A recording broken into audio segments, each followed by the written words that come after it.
In the beginning there was silence, an eternal hush that had settled over the earth like a forgotten prayer. Then, from the depths of antiquity, came whispers pressed into humble clay, speaking of beings whose very names have echoed through the corridors of time, the Anunnaki, those who from heaven to earth came. Before the first pyramid dreamed itself toward the sky, before marble columns crowned distant hills, or bronze swords sang their songs of conquest, these enigmatic figures walked between two worlds, divine and mortal, creator and creation, mystery and revelation. The tablets that preserve their memory lie scattered across museum halls like fragments of a shattered mirror, each piece reflecting light from a civilization so ancient that its gods predate our oldest prayers. 6,000 years have passed since scribes first carved these accounts into clay that would outlast empires, their wedge-shaped marks holding secrets that bronze could not preserve, that stone could not shelter, that gold could not buy. Here, in these weathered testimonies, dwells the story of humanity's first encounter with the divine not as distant, untouchable forces dwelling in unreachable heavens, but as beings of flesh and purpose who shaped the very clay from which consciousness itself emerged. To understand the Anunnaki is to stand at the wellspring of human imagination itself, where the great questions that haunt our species first found voice in cuneiform script. These are not merely ancient stories, dusty relics of primitive thinking. They are the architectural blueprints of consciousness, the foundational myths upon which every subsequent civilization would build its understanding of existence, power, and purpose. Every flood story that has ever stirred human hearts finds its source in these Sumerian accounts. Every legal code that has ever sought to balance justice with mercy traces its lineage to these earliest attempts at divine law. Every temple that has ever reached toward heaven echoes the ziggurats that first pierced the Mesopotamian sky, and every creation myth that has ever sought to explain our presence in this vast cosmos draws from the well of wisdom first dug by Sumerian priests who gazed upon the stars and dared to ask why. The significance runs deeper than influence. It touches the very essence of what makes us human. For here, in these ancient texts, we witness humanity's first systematic attempt to comprehend the incomprehensible. The leap from animal existence to conscious awareness, from wandering bands to urban civilization, from simple survival to the complex dance of culture, law, and meaning that defines our species. The Anunnaki stories preserve our earliest memories of that mysterious transformation, that pivotal moment when we ceased to be merely another species and became something unprecedented in the history of our planet. Whether we interpret these accounts as literal history, symbolic wisdom, or mythological poetry, they remain our deepest roots, the place where human consciousness first learned to dream of gods, to build cities, to write laws, and to reach beyond the boundaries of Earth towards something greater than ourselves, where the great waters descended from distant mountains toward an ancient sea, a transformation unfolded that would forever alter the trajectory of human existence. The twin rivers, born in the highland snows of what we now call Turkey, carved their patient way through a landscape that seemed designed by Providence itself for humanity's greatest experiment. Here, in this cradle between the Tigris and Euphrates, the very concept of civilization would first take breath and learn to walk. The land itself whispered possibilities that nomadic peoples had never dared to imagine. Unlike the harsh deserts that stretched endlessly beyond or the unforgiving mountains that rose like barriers to the north and east, this fertile plain offered something unprecedented, predictable abundance. Each year, as winter's grip loosened in the distant highlands, the rivers would swell with snowmelt and seasonal rains, carrying with them not destruction, but life itself, rich, dark silt that had been gathered from 1,000 mountain valleys and deposited like an annual gift across the floodplains. Yet this was no gentle paradise. The rivers were moody and unpredictable, capable of devastating floods that could wash away months of careful work in a single night, or of retreating so far that crops withered under the merciless sun. The land demanded not just habitation, but partnership, a complex dance between human ingenuity and natural forces that would birth innovations undreamed of by earlier peoples. Those who would thrive here needed to become something more than hunters and gatherers. They needed to become architects of water, masters of earth, and keepers of time itself. Into this challenging but fertile realm came the people we have learned to call Sumerians, though they knew themselves simply as the black-headed people of the land of Sumer. Their origins remain shrouded in the mists of prehistory, but their achievements blaze forth from the archaeological record with undimmed brilliance. Speaking a language unrelated to any other known tongue, a linguistic mystery that persists even today, they possessed a genius for organization and innovation that would establish the fundamental patterns of civilized life. These remarkable people understood something that had eluded their predecessors, that the challenges of their chosen homeland could be transformed into advantages through collective effort and systematic planning. Where others saw floods, they envisioned irrigation. Where others saw scattered settlements, they imagined cities. Where others accepted the limitations of human memory, they developed systems to preserve knowledge permanently in clay. They were humanity's first true urban planners, though they could never have conceived of such a term. The revolution they initiated began not with grand proclamations or dramatic conquests, but with the patient work of countless generations who dug canals, built levees, and gradually learned to channel the life-giving waters exactly where they were needed. Villages that had existed for centuries began to grow and change, their expanding populations requiring new forms of organization. Leadership evolved from the informal authority of elders to more structured systems.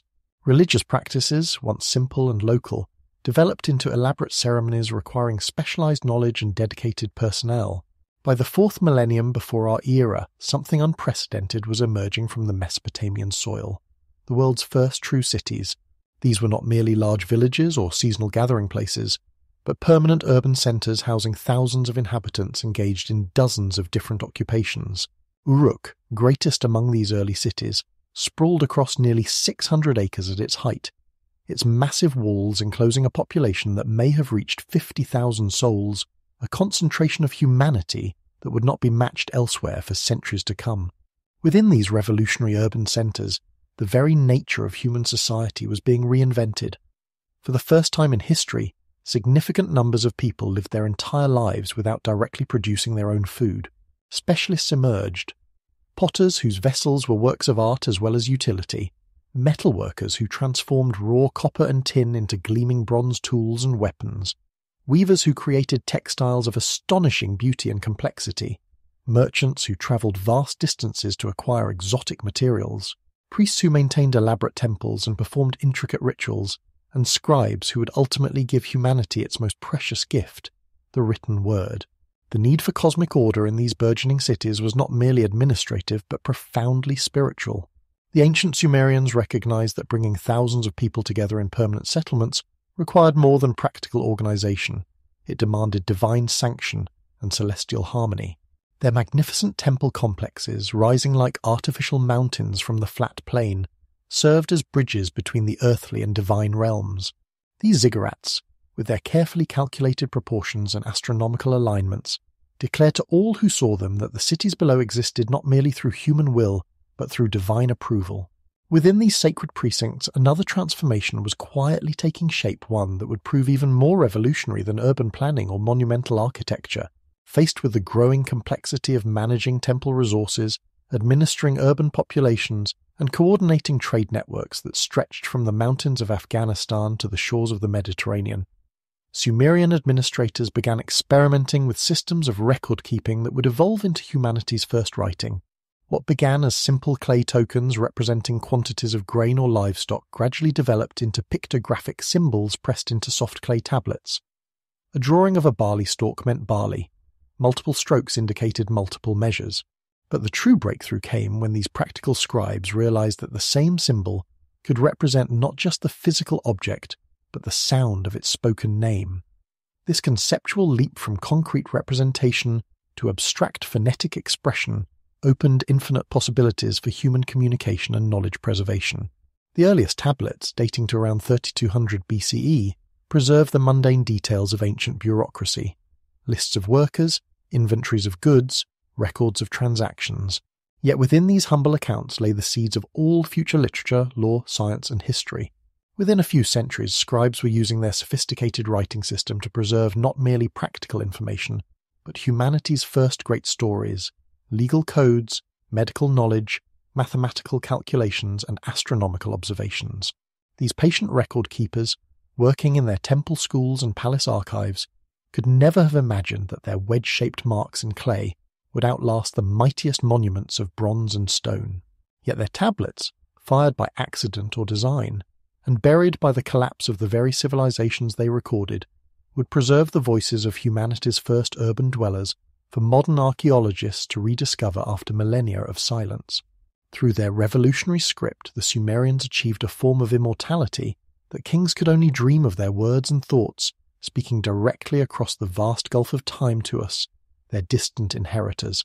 Thus, in the fertile land between the rivers, all the essential elements of civilization crystallized for the first time: permanent cities with complex social hierarchies, monumental architecture expressing cosmic order, technological innovations transforming daily life, economic systems transcending local boundaries, political structures governing thousands of inhabitants, and most precious of all, the written word that would allow human knowledge and wisdom to accumulate across generations. The stage was set for the next great act in humanity's emerging drama. From the practical concerns of canal construction and grain storage, these early urban dwellers found their thoughts inevitably drawn upward, toward the vast dome of sky that arched above their nascent cities. The same minds that had learned to channel river waters and organize human labor now turned to an even grander challenge: understanding their place within the immense cosmos that surrounded them. What emerged from their contemplation was not merely a collection of religious beliefs, but a comprehensive vision of reality itself, a carefully structured understanding of how divine, human, and natural realms interconnected in perfect eternal harmony. The Sumerian cosmos revealed itself as an elegant architecture of three distinct yet intimately connected levels, each with its own inhabitants, laws, and purposes. At the summit stretched An, the realm of heaven, a crystalline vault of lapis lazuli blue that formed the ceiling of all existence. Here dwelt the greatest of the gods in palaces more magnificent than any earthly king could imagine, their decisions rippling downward through all creation like stones dropped into still water. This celestial sphere moved with mathematical precision, its stars and planets tracing paths that spoke of divine intentions to those wise enough to read their messages. Beneath this glorious canopy lay Kai, the earth itself, not merely the soil farmers tilled, but the entire middle realm where gods and humans met, where divine will took tangible form through temple ceremonies, royal decrees, and the endless cycle of seasons. This was the stage upon which the great drama of civilization unfolded, where mortal cities rose as reflections of heavenly patterns, where sacred rivers carried both physical sustenance and spiritual significance. The earth served as both foundation and bridge, solid enough to support human endeavors yet porous enough to allow communication between the realms above and below. Finally, in the depths beneath their feet stretched Kur, the underworld, a vast shadowy mirror image of the world above, where the spirits of the dead continued their existence in diminished form. This was not a place of punishment or reward, but simply the inevitable destination of all mortals, regardless of their earthly deeds. Dark and dusty, illuminated only by the faint glow of distant fires, it was governed by its own deities who maintained order among the countless souls gathered there like sheep in an enormous fold. Yet this three-tiered structure was far more than a simple map of existence. It was a living system pulsing with divine energy, where every element had its proper place and function. The gods themselves formed an intricate hierarchy that reflected both cosmic order and human social organization, as if the people of Sumer had looked at their own emerging cities and projected their governmental structures onto the heavens themselves, then looked back to find divine validation for earthly arrangements. At the apex of this celestial bureaucracy stood Anu, the Sky Father, whose very name meant heaven. Remote and august, he rarely intervened directly in earthly affairs, much like a great king who delegates daily governance to trusted ministers while maintaining ultimate authority. His word was law throughout the cosmos, his approval necessary for any major undertaking, whether divine or human. Anu embodied the principle of legitimacy itself. No power could endure without his sanction. No institution could claim permanence without his blessing. Below him, wielding active authority over earthly matters, stood Enlil, the lord of wind and storm. If Anu was the distant sovereign, Enlil was the prime minister who executed divine policy in the world of human experience. His breath moved across the landscape as wind, his voice spoke in thunder, his moods brought drought or flood to the cities below. Enlil's temple in Nippur became the religious center of Sumer precisely because he was understood to be the god who made divine decisions manifest in daily life. Through him, the remote authority of heaven reached down to touch every farmer's field, every merchant's journey, every king's decree. Enki, the lord of sweet waters and wisdom, served as the divine patron of human ingenuity and survival. Unlike the sometimes stern Enlil, Enki delighted in clever solutions to impossible problems, in the technologies that allowed civilization to flourish in a challenging environment. He had taught humans the arts of irrigation, metalworking, and writing gifts that bridged the gap between divine knowledge and human need. His realm included the freshwater springs that bubbled up from unknown depths, the rivers that brought life to arid lands, and the Abzu, the cosmic aquifer that was thought to flow beneath all creation. Alongside these great gods stood Ninhursag, the mother goddess who shaped life from clay, and countless other deities governing everything from individual cities to specific crafts, from celestial bodies to diseases. Each had their proper rank, their sphere of influence, their relationships of alliance or rivalry with other divine beings. The pantheon functioned like an enormous royal court, with formal protocols governing divine interactions, elaborate ceremonies marking important decisions, and complex negotiations preceding any action that might affect the cosmic order. This celestial hierarchy found its earthly reflection in the magnificent temples that began to dominate the Sumerian landscape. But these were not merely buildings for worship, they were conceived as cosmic centers, points where the three realms of existence converged and divine energy flowed most freely into the human world. Each temple was understood to be the literal house of its patron deity, carefully oriented to celestial patterns and constructed according to divine specifications revealed through dreams and omens. The ziggurat, that distinctive stepped pyramid that would become Mesopotamia's most recognizable architectural achievement, represented the ultimate expression of this cosmic thinking. Rising in carefully calculated stages from the flat plain, each level brought worshippers closer to the heavenly realm, while the summit shrine provided a meeting place where gods could descend to commune with their human servants. The very structure embodied the Sumerian understanding that communication between realms required gradual transition.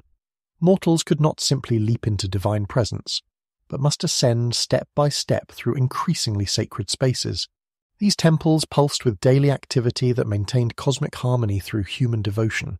Priests rose before dawn to wake the deity with hymns and offerings, dressed the divine statue in fine garments, presented meals of bread, beer, meat, and fruits, then carefully attended to every need throughout the day before settling the god comfortably for night's rest.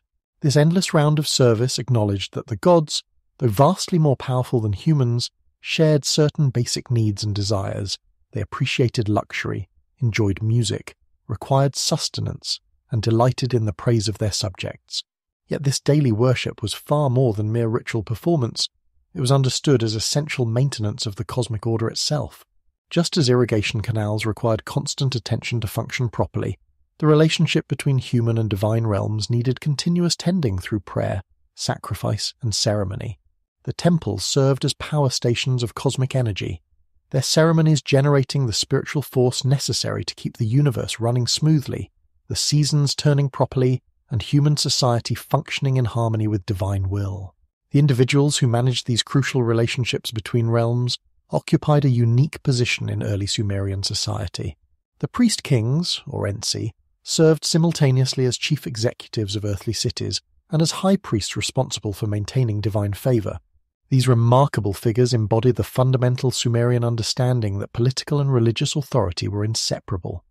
One could not govern human communities without divine sanction, just as one could not properly serve the gods without understanding the practical needs of their earthly subjects. These early rulers derived their legitimacy not from military conquest or inherited nobility, but from their perceived ability to communicate with the divine realm and interpret divine will for human benefit. They were chosen by the gods themselves, their selection confirmed through complex divination procedures that revealed celestial approval. In times of crisis, whether natural disaster, foreign invasion, or internal conflict, the community's survival depended on their leaders' capacity to intercede with the gods, to discover what divine displeasure had caused the trouble, and to perform whatever rituals or reforms might restore cosmic harmony. The priest-king's residence often stood adjacent to the main temple, symbolically and practically linking earthly governance with divine service. Their daily schedule included both administrative duties, managing irrigation systems, overseeing trade, dispensing justice and religious obligations, participating in temple ceremonies, studying omens, maintaining communication with the gods. They served as living bridges between the human and divine realms, their very person sanctified by constant contact with celestial forces. This integration of spiritual and temporal authority created a form of government uniquely suited to the Sumerian understanding of cosmic order. Laws were not merely human conveniences, but divine commandments revealed through royal meditation and priestly wisdom. Military campaigns required celestial approval obtained through careful divination. Economic policies needed alignment with religious calendars and divine preferences. Every aspect of governance acknowledged that human society existed within a larger cosmic framework, that earthly success depended on maintaining proper relationships with the divine powers that controlled natural forces and historical events. Through this elaborate cosmic worldview, the early inhabitants of Mesopotamia created more than a religious system. They established a comprehensive framework for understanding existence itself. Their three-tiered universe provided a place for everything and everyone. Their divine hierarchy offered explanations for both natural phenomena and social arrangements. Their temples served as functional links between earthly and celestial realms, and their priest-kings embodied the essential unity of spiritual and political authority. This magnificent intellectual architecture would influence human thought for millennia, providing the conceptual foundation upon which countless subsequent civilizations would build their own understanding of cosmos, divinity, and governance. In the practical wisdom of Sumerian cosmic thinking lay the seeds of philosophy, theology, political theory, and scientific observation, all emerging from humanity's first systematic attempt to understand its place within the vast, mysterious, yet perfectly ordered universe that surrounded these pioneering cities beside the ancient rivers. Through these elaborate networks of divine authority and human governance, the priest-kings and their scribble servants created something that would prove more enduring than any palace or temple. An archive of human thought preserved in the most humble yet indestructible medium imaginable, simple clay. What began as practical record-keeping would evolve into humanity's first great library, a repository of wisdom, law, literature, and cosmic understanding that would speak across millennia to reveal the inner life of the world's earliest civilization. The scribes who pressed their wedge-shaped marks into soft clay tablets could never have imagined that their daily work would become archaeology's greatest treasure. Unlike the papyrus scrolls of Egypt, which crumbled to dust, or the parchment chronicles of later ages, which fell prey to fire and moisture, these baked clay documents possessed an almost supernatural durability. When invading armies put Mesopotamian cities to the torch, the intense heat that destroyed wood and bronze actually served to fire the clay tablets, transforming temporary records into permanent monuments that could survive burial beneath centuries of accumulated debris. The vast cuneiform archives that emerge from excavated palace complexes, temple libraries, and private houses reveal a civilization obsessed with documentation. Every transaction, every legal proceeding, every religious ceremony, every royal decree was meticulously recorded by armies of professional scribes whose training began in childhood and continued throughout their careers. These tablet houses, the world's first schools, produced not merely clerks but guardians of cultural memory who understood that their marks in clay were preserving something precious for future generations. In the royal library of Ashurbanipal at Nineveh, archaeologists discovered the systematic collection of texts that represented the culmination of 3 millennia of Mesopotamian literary tradition. This last great Assyrian king had commanded his agents to gather tablets from every major center of learning, creating what amounted to the ancient world's most comprehensive attempt at preserving human knowledge. Nearly 30,000 tablets and fragments, covering every conceivable subject from medicine to mathematics, from poetry to astronomy, lay buried beneath the ruins of the palace, waiting patiently for modern scholars to unlock their secrets. Among these treasures, certain texts emerge as fundamental to understanding how the ancient Mesopotamians conceived their place in the cosmic order. The creation epic known as Enuma Elish, named for its opening words, "When on high," preserves what may be humanity's oldest systematic attempt to explain the origins of the universe and the establishment of divine authority.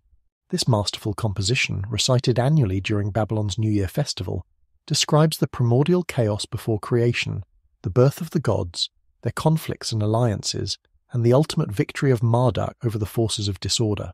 The epic unfolds like a cosmic drama, beginning in the time before time when only the mingled waters of Apsu and Tiamat existed in the darkness. From their union arise the first generations of deities, whose increasing noise and activity disturb the primordial peace. The elder god Apsu's plan to destroy his offspring leads to his own death at the hands of Ea, the wise protector of the younger gods. Tiamat, enraged by her consort's destruction, transforms into a monstrous embodiment of chaos, spawning demons and monsters to wage war against divine order itself. Into this cosmic crisis steps Marduk, the young god of Babylon, who accepts the challenge to face Tiamat on the condition that he be granted supreme authority over all creation.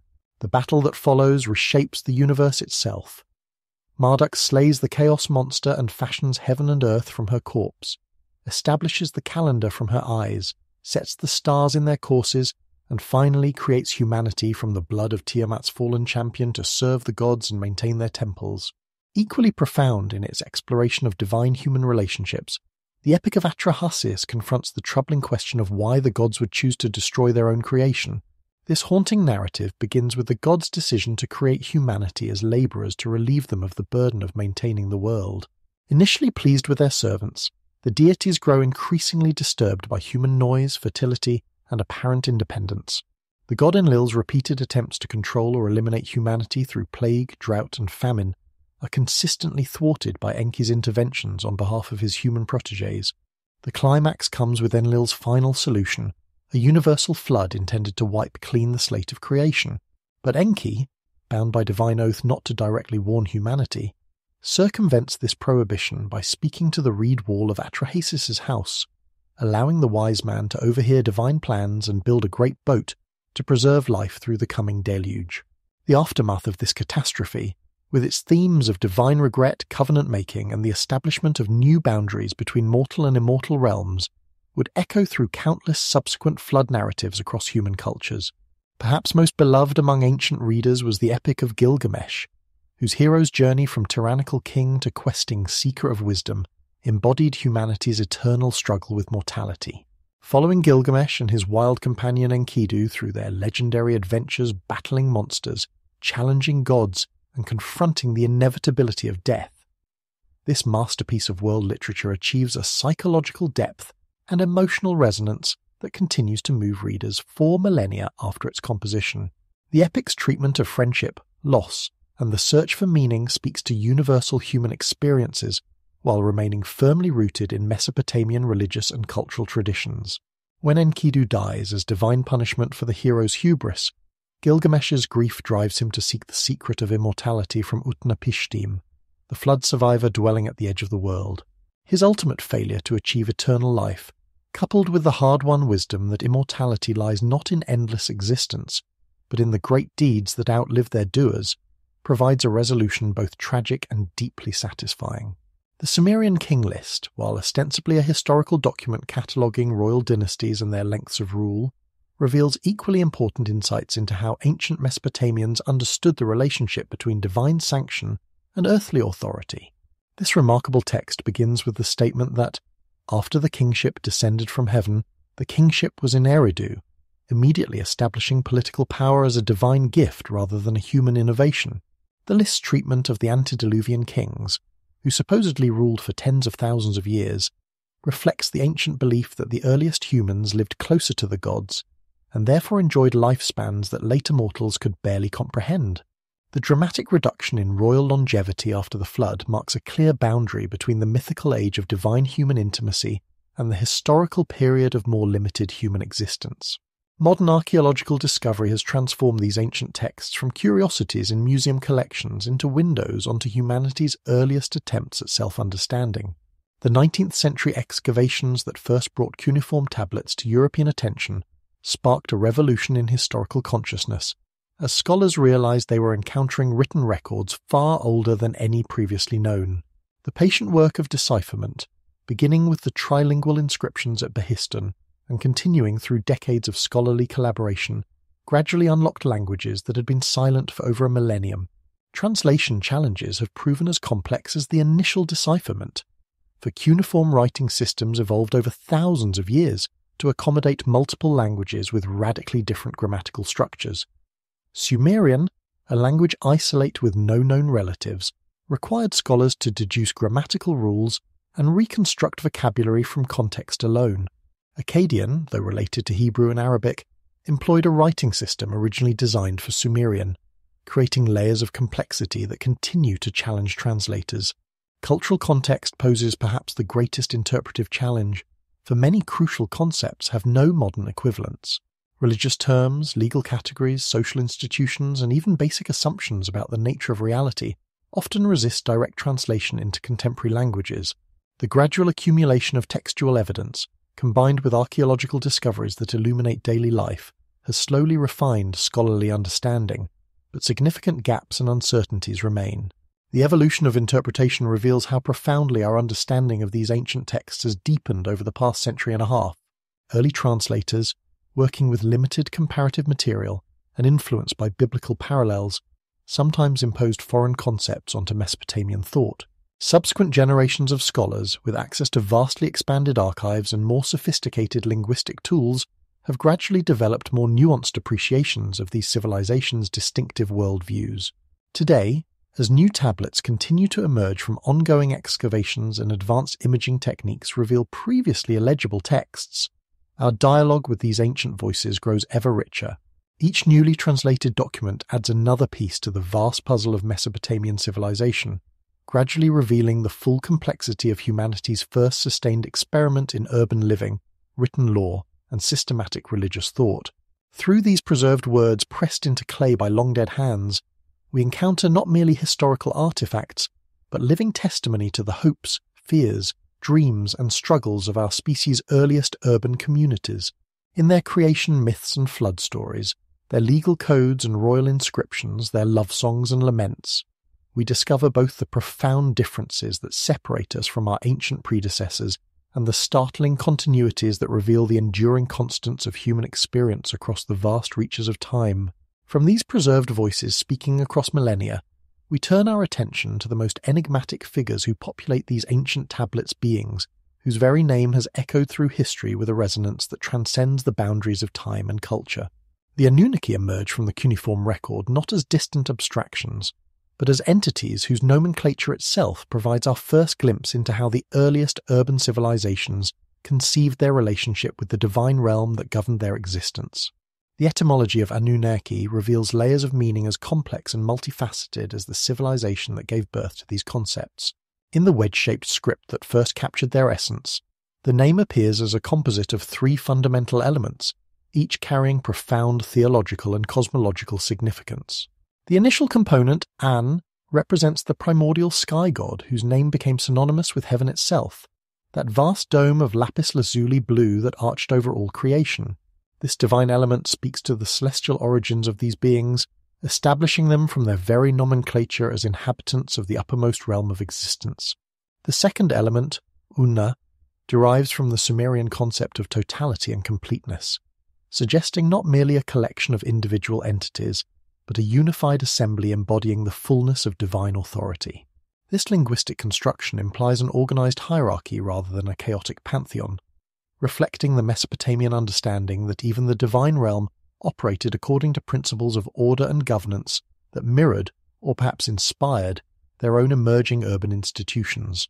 The final component, Kai, grounds these celestial beings in terrestrial reality, for this syllable denotes the earth itself, the solid foundation upon which human civilization rested and from which it drew sustenance. The combination creates a meaning that resonates with profound theological implications. Those who from heaven to earth came, or more literally, the offspring of heaven and earth united. This etymology encapsulates one of humanity's earliest systematic attempts to understand the relationship between the transcendent and the immanent, between the cosmic forces that governed natural phenomena and the immediate tangible world in which human communities struggle to survive and prosper.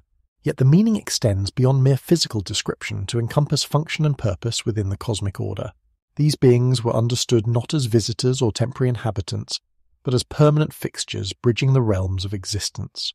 They embodied the principle that divine will must manifest in earthly reality, that the abstract concepts of justice, fertility, protection, and prosperity required active agents capable of operating within human experience while maintaining their connection to ultimate sources of power and authority.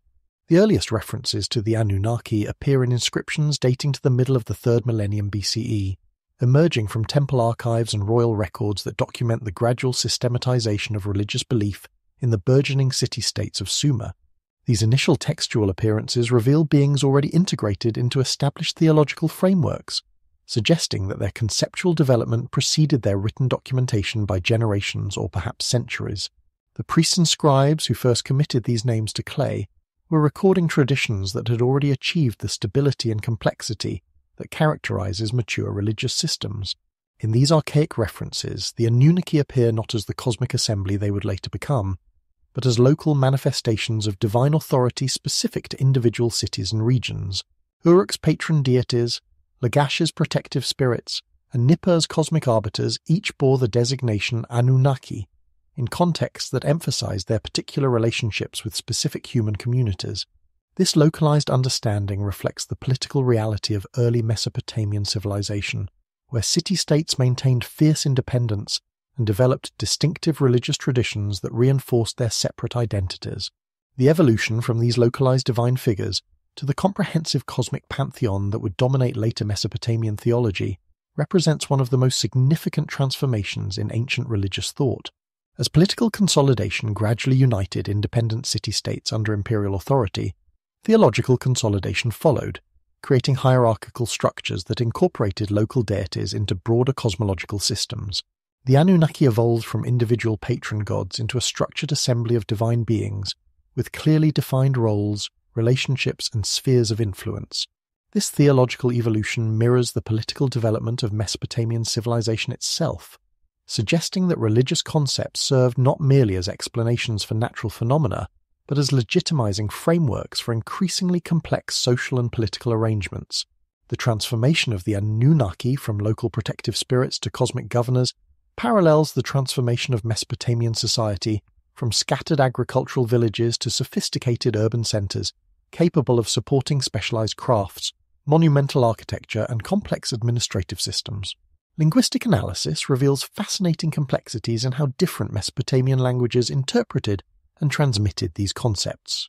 The original Sumerian understanding of the Anunnaki emphasized their role as decision-makers and cosmic arbiters, beings whose deliberations determined the fate of both individual mortals and entire civilizations.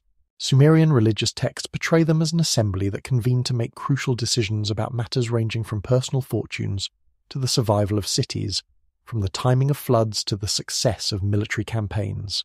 When Akkadian-speaking peoples adopted and adapted these religious concepts, subtle but significant shifts in meaning occurred. The Semitic language brought different grammatical structures and conceptual frameworks that altered how divine relationships were understood and expressed. Akkadian religious literature tends to emphasize the hierarchical aspects of divine authority more strongly than its Sumerian predecessors, reflecting perhaps the more centralized political structures that characterized Akkadian-dominated periods of Mesopotamian history. These linguistic variations created rich layers of interpretation that would influence religious thought for millennia. Akkadian texts often present the Anunnaki as more distant and formidable figures than their Sumerian counterparts, beings whose primary relationship with humanity involved judgment and decree rather than intimate involvement in daily affairs. This shift reflects not merely linguistic differences, but fundamental changes in how urban populations conceived their relationship with divine authority as political systems became more complex and centralized. The interplay between Sumerian and Akkadian interpretations created a theological synthesis that would prove remarkably durable, providing conceptual frameworks that subsequent civilizations would adopt, adapt, and transmit across cultural and linguistic boundaries. Later, Babylonian and Assyrian religious literature drew freely from both traditions, creating composite understandings that emphasize different aspects of divine nature depending on context and purpose. Through careful analysis of these etymological and linguistic developments, we can trace the gradual emergence of systematic theology from what must originally have been more fragmentary local traditions. The Anunnaki represent one of humanity's earliest attempts to create comprehensive explanations for the complex relationships between human agency, natural forces, and cosmic order.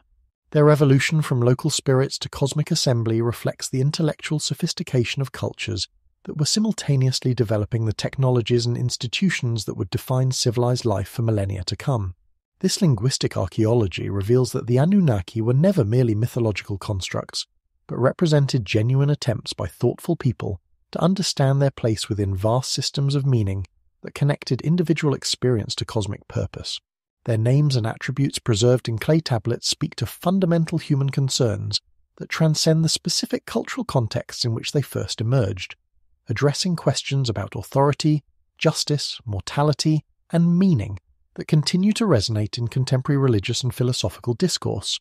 Within the intricate tapestry of meaning woven by these ancient names and evolving concepts, there emerged perhaps the most sophisticated theological innovation of the early urban world, the understanding that divine power itself operated not through the whims of isolated deities, but through the deliberate structure of cosmic governance.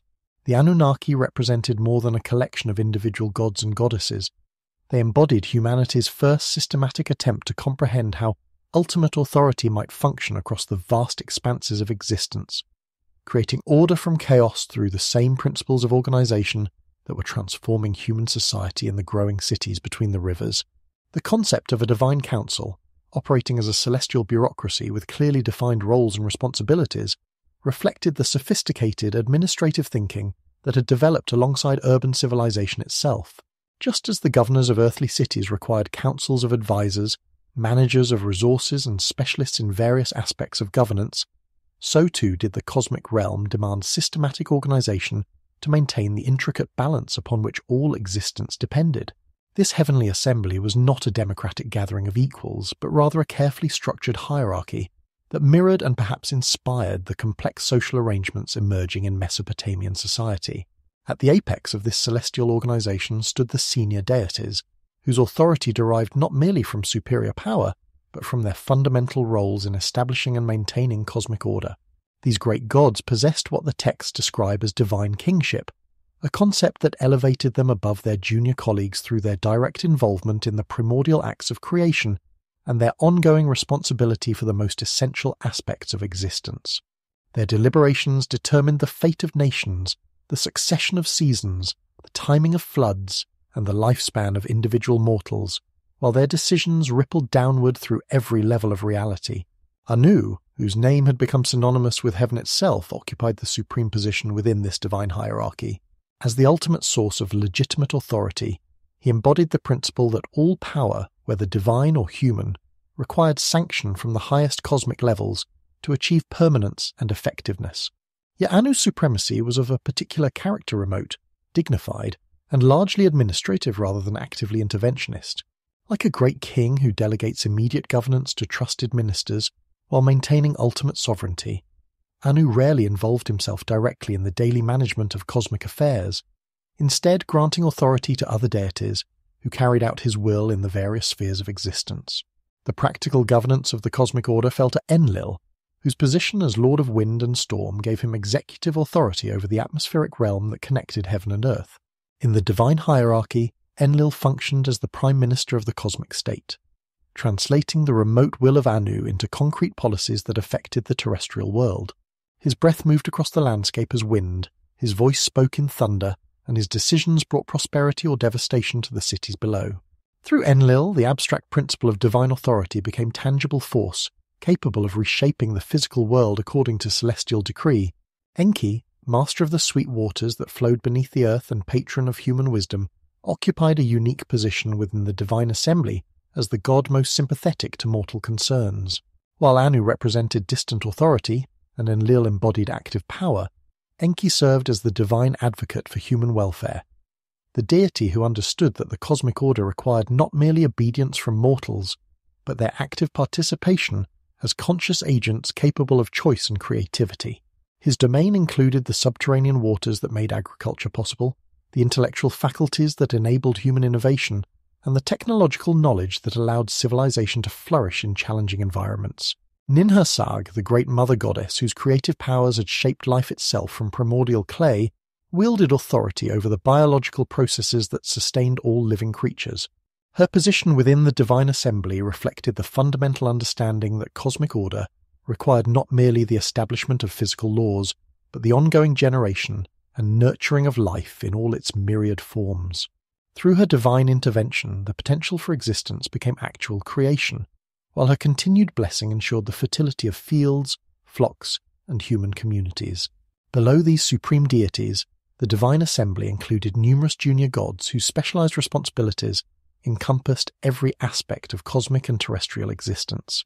These divine specialists governed particular cities, oversaw specific crafts and professions, controlled various natural phenomena, and served as intermediaries between the great gods and the human communities that worshipped them. Their positions within the celestial hierarchy were clearly defined, yet not rigidly fixed.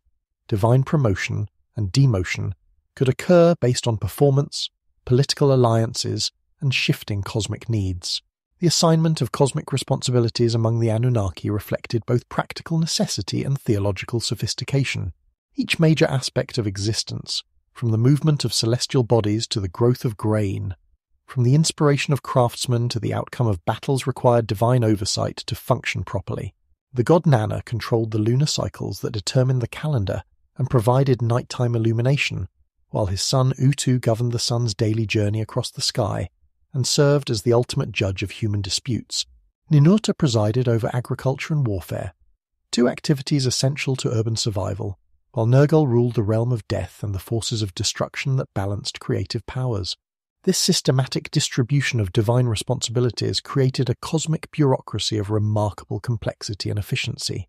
Every prayer, sacrifice, and ritual was directed to the appropriate deity based on their sphere of influence, while major decisions requiring multiple areas of expertise were deliberated by the assembled gods in formal council sessions. The Divine Assembly met to consider matters of cosmic importance, whether to send flood or drought, which human rulers deserved divine support, how to respond to violations of divine law, and when to grant special knowledge or technology to mortal communities. The political dynamics within the Divine Assembly reflected both cooperation and competition among deities, with overlapping interests and occasionally conflicting agendas. Alliance formation among the gods followed patterns recognizable from human politics. Marriages between divine families, mutual support agreements, territorial arrangements, and the careful balance of power that prevented any single deity from accumulating excessive authority. When Marduk rose to prominence as the patron god of Babylon, his elevation required complex negotiations with established deities, ultimately resulting in a reorganization of divine responsibilities that reflected changing political realities in the human world. Divine conflicts, when they occurred, had cosmic consequences that rippled through every level of existence. The famous rivalry between Enlil and Enki over humanity's fate exemplified how disagreements among the great gods could threaten the stability of the entire cosmic order. Enlil's frustration with human noise and disorder led him to advocate for drastic solutions including flood, famine, and plague, while Enki's protective stance toward his human protégé created divine tension that required careful resolution to prevent cosmic chaos. The process of divine decision-making followed formal protocols that emphasized both deliberation and consensus building among the assembled deities. Major cosmic policies were not implemented through arbitrary divine decree, but through careful consultation that took into account the perspectives and interests of all relevant parties. The Divine Assembly functioned as both Supreme Court and Executive Council, weighing evidence, hearing arguments from various divine advocates, and reaching decisions that balanced competing claims while maintaining overall cosmic stability. When disputes arose within the Divine Assembly, resolution mechanisms included formal debate, divine contest to demonstrate superior authority, and intervention by senior deities who possessed the wisdom and impartiality necessary to mediate between conflicting positions. The goal was not to eliminate disagreement among the gods, but to channel divine conflict into constructive outcomes that strengthened rather than weakened the cosmic order. The relationship between divine politics and human affairs was intimate and reciprocal. The gods required human worship, offerings, and temple service to maintain their cosmic status, while humans depended on divine favor for everything from personal health to agricultural success. This mutual dependence created ongoing negotiations between divine and human communities, with temple priests serving as diplomatic representatives who conveyed human concerns to the gods while communicating divine requirements to mortal worshippers. Royal ideology drew heavily upon the political structure of the Divine Assembly, with human kings claiming to rule through divine appointment and to serve as earthly representatives of celestial authority. The legitimacy of human political systems depended upon their reflection of divine organizational principles, while changes in earthly governance required corresponding adjustments in the cosmic hierarchy to maintain proper alignment between heaven and earth. The seasonal cycle of religious festivals provided regular opportunities for the Divine Assembly to renew its authority and reaffirm its organizational structure. During these elaborate ceremonies, the cosmic hierarchy was dramatically enacted through ritual performances that made abstract theological concepts tangible to human participants. The gods were invited to take their proper places within the divine council, receive appropriate honours based on their cosmic rank, and participate in the renewal of cosmic order for another year. Through this sophisticated conception of divine governance, the ancient Mesopotamians created a theological framework that could accommodate both stability and change, both tradition and innovation. The divine assembly provided a model for cosmic organization that was both hierarchical enough to maintain order and flexible enough to adapt to changing circumstances, whether in the heavenly or earthly realms. The influence of this divine bureaucratic model extended far beyond its original cultural context, providing conceptual foundations for subsequent religious and political systems throughout the ancient world.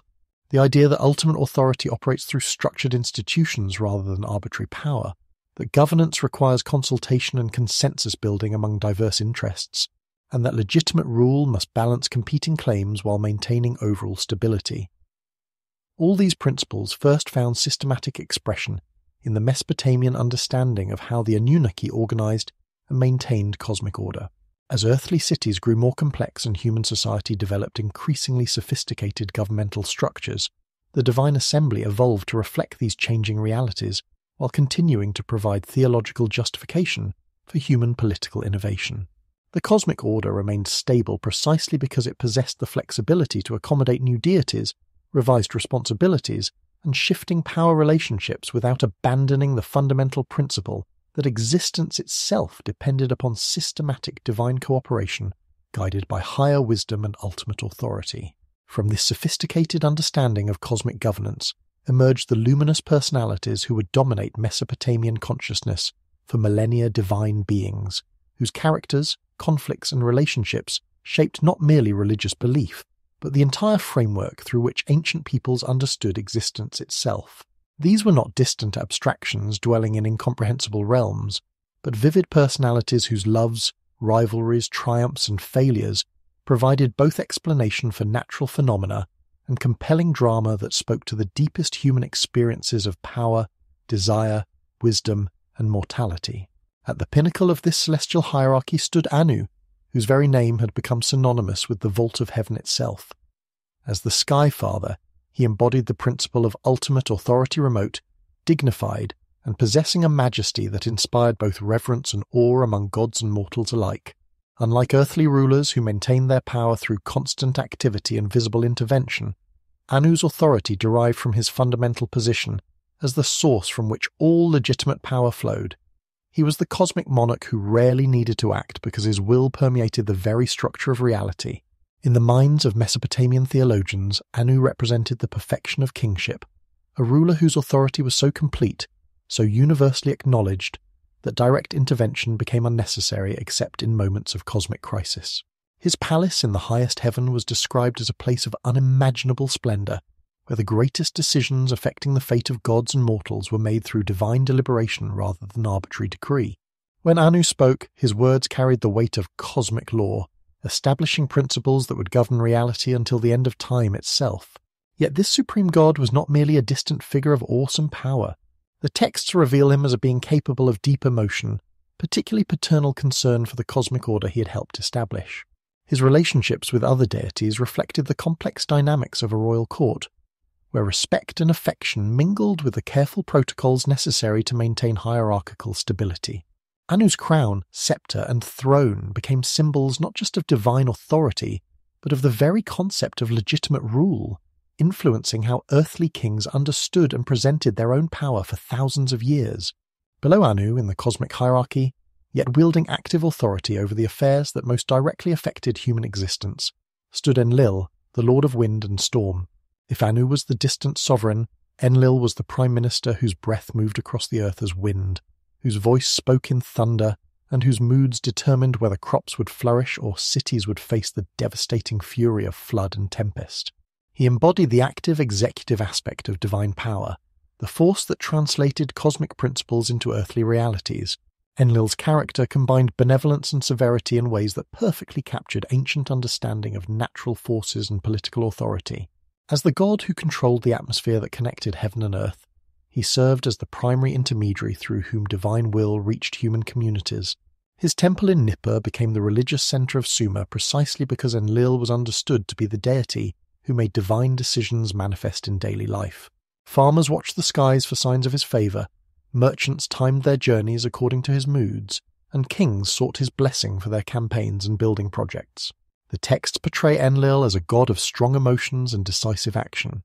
His love could bring abundant harvests and gentle rains that sustained life, but his anger unleashed devastating storms that reminded mortals of their dependence on divine favor. This capacity for both nurturing and destruction made him perhaps the most feared and respected deity in the pantheon, embodying the fundamental reality that the forces sustaining civilization could, without warning, become the instruments of its destruction. His decisions regarding humanity's fate often drove the great narratives of Mesopotamian literature, from the flood story to tales of divine judgment and mercy. In fascinating contrast to Enlil's sometimes stern authority stood Enki, known to later Akkadian speakers as Ea, the god of wisdom and sweet waters, who emerged as humanity's most consistent divine advocate.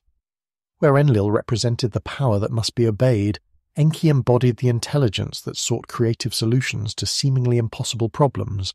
His domain included the freshwater springs that bubbled up from mysterious depths, the rivers that brought life to arid lands, and the intellectual faculties that enabled human innovation and cultural development.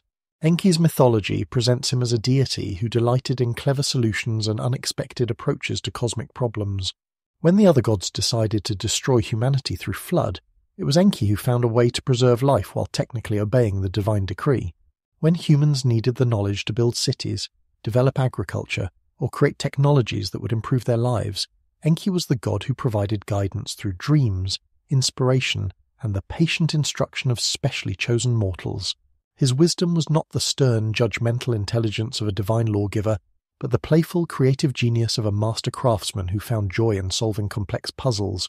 The texts describe Enki's dwelling as a magnificent palace beneath the earth, surrounded by the Abzu, the cosmic aquifer from which all fresh water flowed. This subterranean realm was portrayed not as a gloomy underworld, but as a place of incredible beauty and abundance, where the sweet waters of life originated, and where divine wisdom contemplated the endless possibilities of creation. Enki's association with both water and wisdom reflected ancient understanding that life and intelligence were intimately connected, that the same divine force that brought physical sustenance also nourished the human capacity for thought, creativity, and spiritual development. Complementing these male deities stood Ninhursag, known by various names including Ki and Mama, the Great Mother Goddess whose creative powers shaped life itself from the primordial clay. If the male gods represented different aspects of authority, governance, and intelligence, Ninhursag embodied the fundamental creative force that brought potential into actual existence. She was the divine midwife who had assisted in the creation of humanity, the patron of childbirth who watched over mortal women in their most vulnerable moments, and the Earth Mother whose fertility ensured the continuation of all life.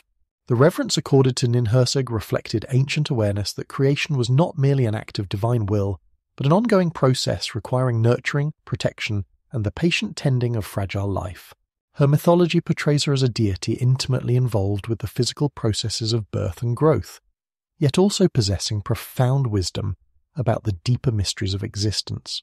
She understood the delicate balance between life and death, creation and destruction that governed all natural processes. Her blessing was essential not only for human reproduction, but for the fertility of fields, the health of livestock, and the general prosperity of agricultural communities. Temples dedicated to Ninhursag often served as centers for healing and midwifery, where human practitioners sought to channel her divine knowledge for the benefit of their communities. The goddess was invoked during difficult births, consulted through divination during times of plague or barrenness, and honored through festivals celebrating the renewal of life that accompanied each spring season. Her sacred animals included cattle and other creatures associated with abundance and fertility, while her symbols often incorporated elements representing both the earth's creative power and the mountain heights where divine wisdom dwelt. As centuries passed and political power shifted from the independent city-states of early Sumer to the great territorial empires of later periods, theological evolution brought new deities to prominence within the Anunnaki assembly. Most significant among these was Marduk, originally the patron god of Babylon, whose dramatic rise to cosmic supremacy paralleled his city's emergence as the dominant center of Mesopotamian civilization. Marduk's elevation represents one of the most sophisticated examples of how religious and political developments influenced each other in the ancient world. Initially, Marduk was simply one regional deity among many, possessing authority within Babylon's territory but commanding little attention from the broader Mesopotamian world. However, as Babylon's political influence expanded under rulers like Hammurabi, theological innovation gradually transformed this local god into a cosmic champion whose victories over primordial chaos established him as king of the gods. The creation epic Enuma Elish, reaching its final form during the height of Babylonian power, presents Marduk as the young god who accepts the challenge to face Tiamat, the monstrous embodiment of primordial chaos, when the older deities prove unable or unwilling to confront this existential threat. Marduk's character combined youthful vigor with mature wisdom, military prowess with judicial temperament, and innovative thinking with respect for established tradition. His defeat of Tiamat was portrayed not as a simple victory of strength over weakness, but as the triumph of order over chaos, of creative intelligence over destructive force. After his victory, Marduk uses Tiamat's corpse to fashion the heavens and earth, establishing cosmic order and assuming kingship over the divine assembly. This mythological narrative provided theological justification for Babylon's political supremacy, while addressing fundamental questions about the nature of creation, authority, and cosmic order. Perhaps no deity in the Mesopotamian pantheon embodied complexity and contradiction more dramatically than Inanna, known to Akkadian speakers as Ishtar, the goddess whose portfolio included love and war, fertility and destruction, political power, and personal passion. Her character defied simple categorization, reflecting ancient recognition that the forces governing human experience were rarely straightforward or predictable. Inanna represented the divine principle that transcended conventional boundaries, the goddess who could bring both life and death, joy and sorrow, triumph and devastating defeat. Inanna's mythology presents her as a deity of tremendous power and equally tremendous appetite for adventure, for authority, for experience in all its forms. Her famous descent to the underworld, where she challenged the authority of her sister Ereshkigal, demonstrates her willingness to risk everything in pursuit of greater knowledge and power. Her numerous love affairs with gods, demons, and mortals reflected not mere divine promiscuity, but the cosmic principle that creative force must continually seek new expressions and new possibilities for growth and transformation. As a goddess of war, Inanna inspired warriors and blessed military campaigns, but her martial aspect was always connected to her role as a deity of political authority. She was the divine force that could elevate rulers to unprecedented heights of power, or cast them down into ruin and exile. Kings sought her favour through elaborate ceremonies and costly offerings, understanding that her support could make the difference between victory and defeat, between prosperity and catastrophe. Yet her blessing came with inherent risks, for Inanna's nature was fundamentally unpredictable, reflecting the dangerous reality that great power and great vulnerability were often intimately connected. Her sacred city of Uruk became one of Mesopotamia's most important religious centres, where elaborate festivals celebrated her various aspects and complex rituals sought to honour her mercurial nature. The goddess's symbols, the eight-pointed star, the lion, and the dove, appeared throughout Mesopotamian art and continued to influence religious iconography long after the political independence of her original worshippers had been lost. Through Inanna, ancient peoples explored themes of power, sexuality, mortality, and transcendence that would echo through subsequent religious traditions and continue to resonate in human consciousness across the millennia. These six great figures, Anu, Enlil, Enki, Ninhursag, Marduk, and Inanna, form the central cast of characters whose relationships, conflicts, and collaborations would provide the dramatic structure for Mesopotamian religious thinking. Their personalities, as preserved in countless hymns, prayers, myths, and ritual texts, offered ancient peoples a framework for understanding both cosmic order and human experience, a divine drama that explained everything from seasonal changes to political upheavals, from personal triumphs to civilization's greatest challenges. This mounting tension between the primordial waters and their restless divine offspring could not endure indefinitely. Like pressure building within the earth before a great earthquake, the cosmic strain between old and new, between static perfection and dynamic change, approached a breaking point that would reshape the very foundations of existence. The moment of crisis arrived when Apsu, whose sweet waters had known only eternal tranquility since the beginning of time, could no longer bear the constant disturbance that had transformed his once peaceful realm into a cacophony of divine activity. The tablets preserve Apsu's anguish in words that echo across the millennia with startling emotional power. "I cannot rest by day, I cannot sleep by night," the primordial father lamented, his voice carrying the weight of eons of accumulated frustration. "Their ways have become grievous to me. I would destroy them and put an end to their clamour, that silence may reign again and we may sleep." These were not the petulant complaints of a temporary irritation, but the desperate cry of a being whose fundamental nature was being systematically undermined by forces he had himself brought into existence. Apsu's decision to destroy his own offspring represented more than divine anger. It embodied the conservative principle's ultimate response to unwelcome change. Having created beings of consciousness and will, he now discovered that consciousness inevitably led to activity, and activity to innovation, and innovation to transformation of the very order that had given birth to it. The primordial father faced a terrible paradox. The success of his creative act had produced consequences that threatened to destroy everything he valued about the original state of existence. The plan that formed in Apsu's troubled mind was as simple as it was devastating. He would return the cosmos to its original state of undifferentiated unity by eliminating the source of all disturbance, the younger gods themselves. In his vision, the sweet waters would once again flow in eternal silence, unmarked by the voices of conscious beings, unburdened by the complications of personality and desire.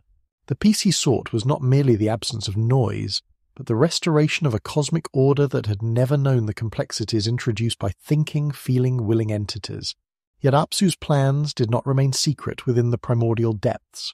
Among the younger gods dwelt one whose wisdom exceeded even his divine lineage, whose understanding of cosmic forces surpassed that of his siblings, and whose protective instincts toward his fellow deities would prove stronger than his reverence for the ancient order. He, known in some traditions as Enki, possessed the divine gift of perceiving hidden truths and understanding the deeper currents that moved through both supernatural and natural realms. When whispers of Apsu's terrible intention reached Ea's divine awareness, the wise god faced a crisis that would test every aspect of his character. The laws of cosmic propriety demanded respect for one's progenitors, yet his loyalty to his divine siblings and his own commitment to the principle of conscious existence required action to prevent their destruction. He understood that this moment would determine not merely the survival of the younger generation, but the fundamental direction that cosmic evolution would take for all future ages. The solution that Ea devised demonstrated why wisdom had become his defining characteristic among the divine assembly.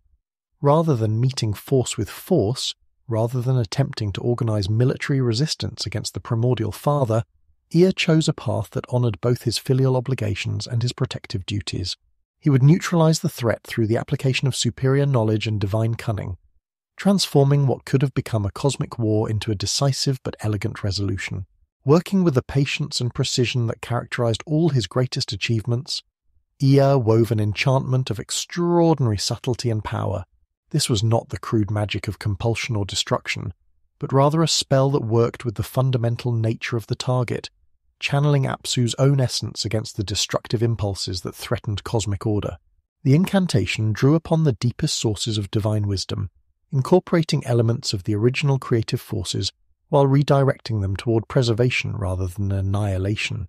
As Ea's spell took effect, the primordial father found himself overwhelmed not by external force, but by the very tranquility he had sought to restore. The enchantment drew upon Apsu's own nature as the source of restful waters, inducing a sleep so profound and peaceful that it transcended the angry wakefulness that had driven him toward destructive action. In this divine slumber, the sweet waters father would find the perfect silence he had craved, while the younger gods remained safe to continue their cosmic work. The success of Ea's intervention established several crucial precedents that would influence divine relationships for millennia to come. It demonstrated that wisdom could overcome brute force, that creative solutions could resolve seemingly impossible conflicts, and that respect for tradition need not require blind obedience to destructive commands. Most importantly, it validated the principle that consciousness and change, rather than being cosmic flaws to be eliminated, represented legitimate and valuable developments that deserved protection and preservation. Yet Ea's victory over Apsu, magnificent though it was, created new problems even as it solved the immediate crisis. Tiamat, the saltwater mother whose relationship with her consort had endured since the beginning of time, witnessed the defeat of her beloved partner with emotions that transcended ordinary grief or anger. The sight of Apsu's motionless form, trapped in eternal slumber by the very offspring he had sought to destroy, awakened within the primordial mother forces that had never before been released into the cosmic order. Tiamat's transformation from nurturing mother goddess to terrifying embodiment of cosmic chaos represented one of the most dramatic character developments in ancient religious literature. The same maternal instincts that had originally brought forth divine life now turned toward vengeance and destruction. But this was not merely personal revenge for the loss of a loved one. It was the systematic mobilization of all the chaotic forces that had been held in check since the beginning of creation, now united under the leadership of a being whose power exceeded that of any individual god among the younger generation. The tablets describe Tiamat's preparation for war in language that conveys both the magnificence and the terror of cosmic forces unleashed without restraint. She did not merely gather allies, she created new forms of divine being specifically designed for destruction and chaos. Her offspring in this phase were not the organized, rational deities of the established pantheon, but monsters and demons whose very existence challenged the ordered cosmos that the younger gods had been developing. Dragons with multiple heads breathed fire that could melt divine bronze. Serpent beings of enormous size moved through the cosmic waters with destructive intent. Demons with supernatural strength and cunning joined her cause, along with creatures that combined animal ferocity with divine power in ways that defied the categories by which the younger gods understood reality. This army of chaos represented more than military opposition. It embodied the principle of cosmic dissolution, the return to primordial disorder that would undo all the achievements of divine civilization. To lead this unprecedented force, Tiamat elevated Kingu, one of her most powerful offspring, granting him supreme authority over the armies of chaos and investing him with cosmic powers that rivaled those of the greatest among the younger gods. The Tablets of Destiny, which represented ultimate authority over fate itself, were placed in King's possession, making him not merely a military commander, but a legitimate claimant to supreme cosmic rule. This act transformed the conflict from a family dispute into a war for the fundamental nature of existence itself. The younger gods, faced with this existential threat that far exceeded anything they had previously encountered, found themselves divided by fear, uncertainty, and disagreement over how to respond. Some counseled appeasement, hoping that diplomatic solutions might yet be found. Others advocated flight, arguing that withdrawal from the cosmic center might preserve their lives even if it meant abandoning their cosmic responsibilities. Still others called for immediate military action, despite the obvious disadvantages they faced in confronting Tiamat's superior forces. The crisis deepened as the younger gods discovered that none among their established leadership possessed the combination of power, courage, and divine authority necessary to face Tiamat in single combat, for it was clear that only such a confrontation could resolve the cosmic conflict. The traditional leaders of the Divine Assembly, while possessing great wisdom and administrative skill, lacked the raw power needed to challenge the primordial mother in her transformed state. Lesser gods, despite their enthusiasm for battle, did not command sufficient respect or authority to unite the Divine Assembly behind a coherent military strategy. Into this leadership vacuum stepped Marduk, a deity whose previous role in the cosmic hierarchy had been relatively modest, but whose unique combination of attributes now revealed their cosmic significance. Young enough to possess the energy and innovation that the crisis demanded, yet mature enough to command respect among his divine peers, Marduk embodied the evolutionary principle that had been developing within the Divine Assembly since its earliest generations. He represented not merely another powerful god, but the emergence of a new type of divine leadership suited to the cosmic challenges of a more complex era. Marduk's acceptance of the cosmic responsibility that his elders could not fulfill came only after careful negotiation that established the terms under which he would risk his divine existence in combat with Tiamat. The young god understood that victory against the Chaos Monster would require not merely personal courage, but the unified support of the entire Divine Assembly channeled through his individual action. He demanded, therefore, that success in this cosmic undertaking should result in his elevation to supreme authority within the divine hierarchy, not as a reward for personal ambition, but as a practical necessity for the effective governance of the post-conflict cosmic order. The Divine Assembly's acceptance of Marduk's conditions represented more than desperate pragmatism. It acknowledged the fundamental changes that cosmic evolution had wrought within the nature of divine society itself. The older model of governance, based on traditional authority and collective decision-making, had proven inadequate to address the kind of existential crisis that Tiamat's rebellion represented. The new model, embodied in Marduk's proposed leadership, emphasized individual responsibility, decisive action, and the concentration of authority necessary to respond effectively to cosmic emergencies. The process by which Marduk prepared for his confrontation with Tiamat revealed the systematic thinking and divine wisdom that qualified him for cosmic leadership. Rather than relying solely on brute strength or traditional weapons, he assembled a comprehensive array of divine tools and powers specifically designed to counter the chaotic forces that Tiamat had unleashed. His bow was strung with cosmic energies, his arrows were crafted from the essence of divine wrath, and his net was woven from the winds themselves, capable of ensnaring even beings of Tiamat's enormous power.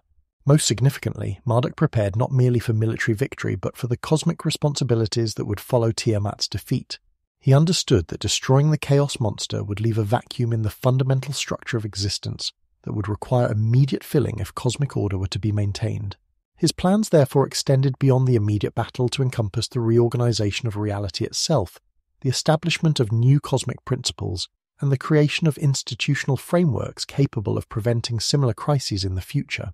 The young god's approach to the impending conflict combined respect for traditional divine values with innovative tactical thinking that reflected the changing nature of cosmic challenges.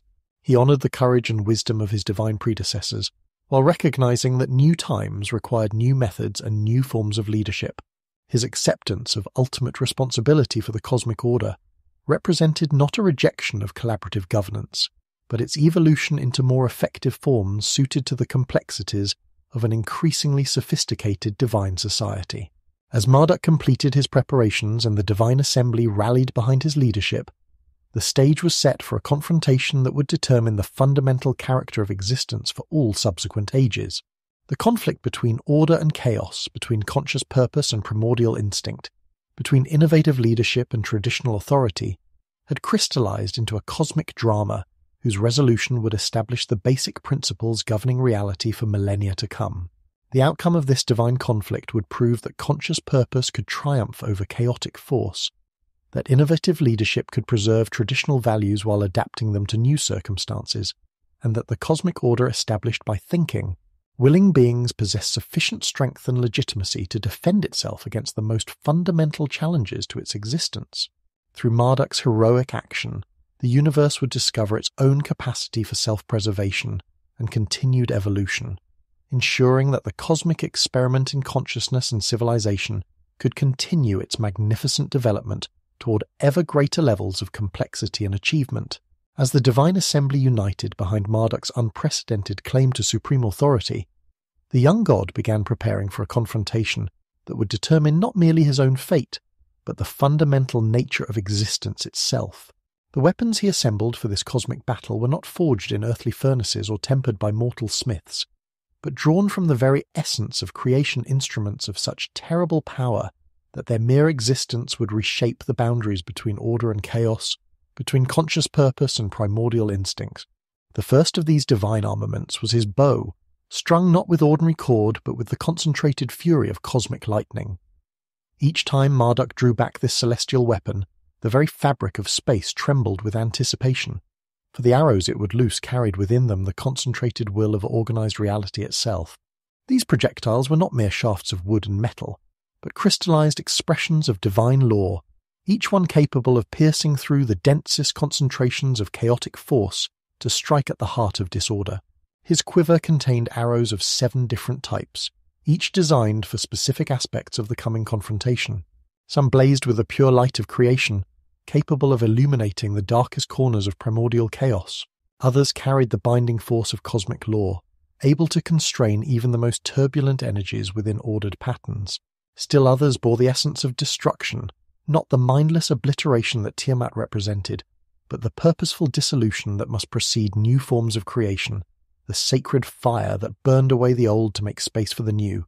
But perhaps most formidable among his weapons was the great net, woven from the 4 winds themselves. This was no ordinary hunting implement, but a cosmic snare capable of encompassing beings of unimaginable size and power.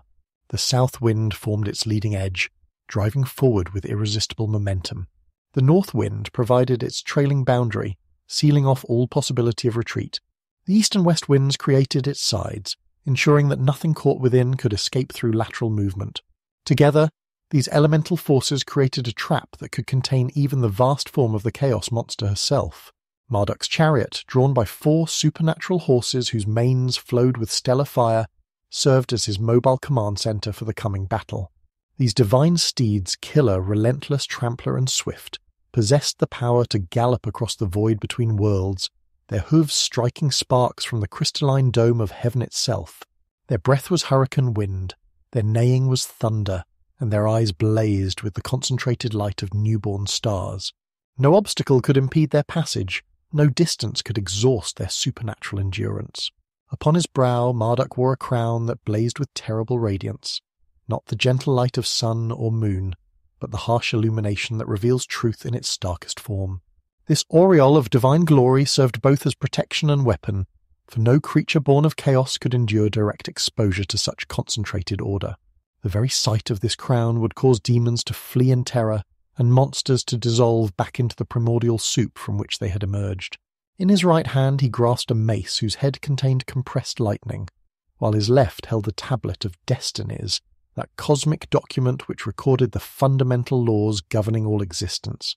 Whoever possessed this tablet wielded ultimate authority over fate itself, the power to determine not merely what would happen, but what could happen within the ordered cosmos.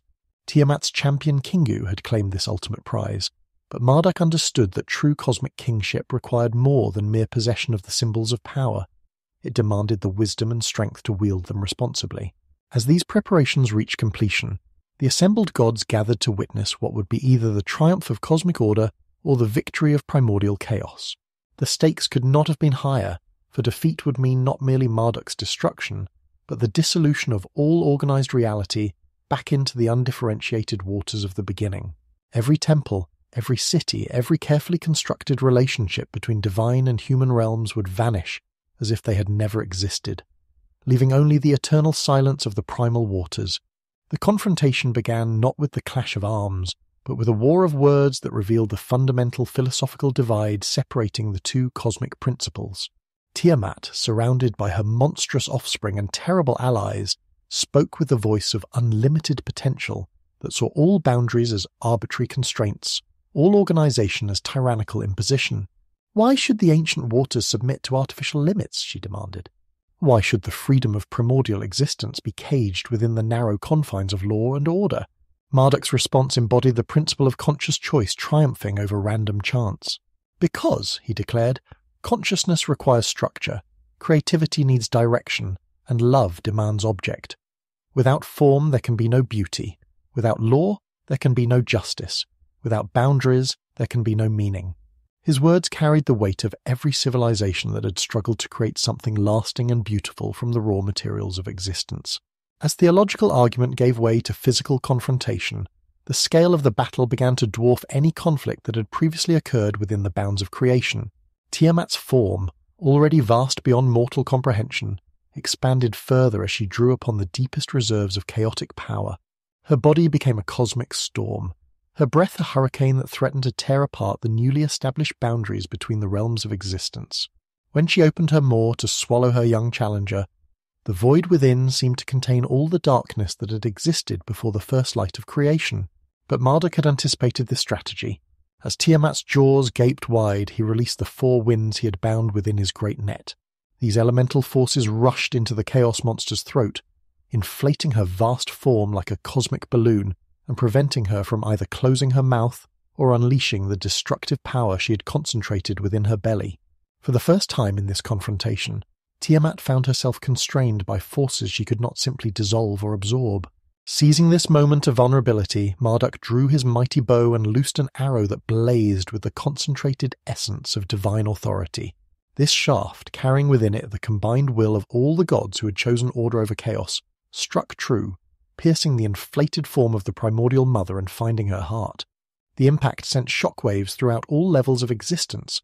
The heavens trembled, the as yet uncreated earth shuddered in sympathy, and even the waters of the abyss fell momentarily still.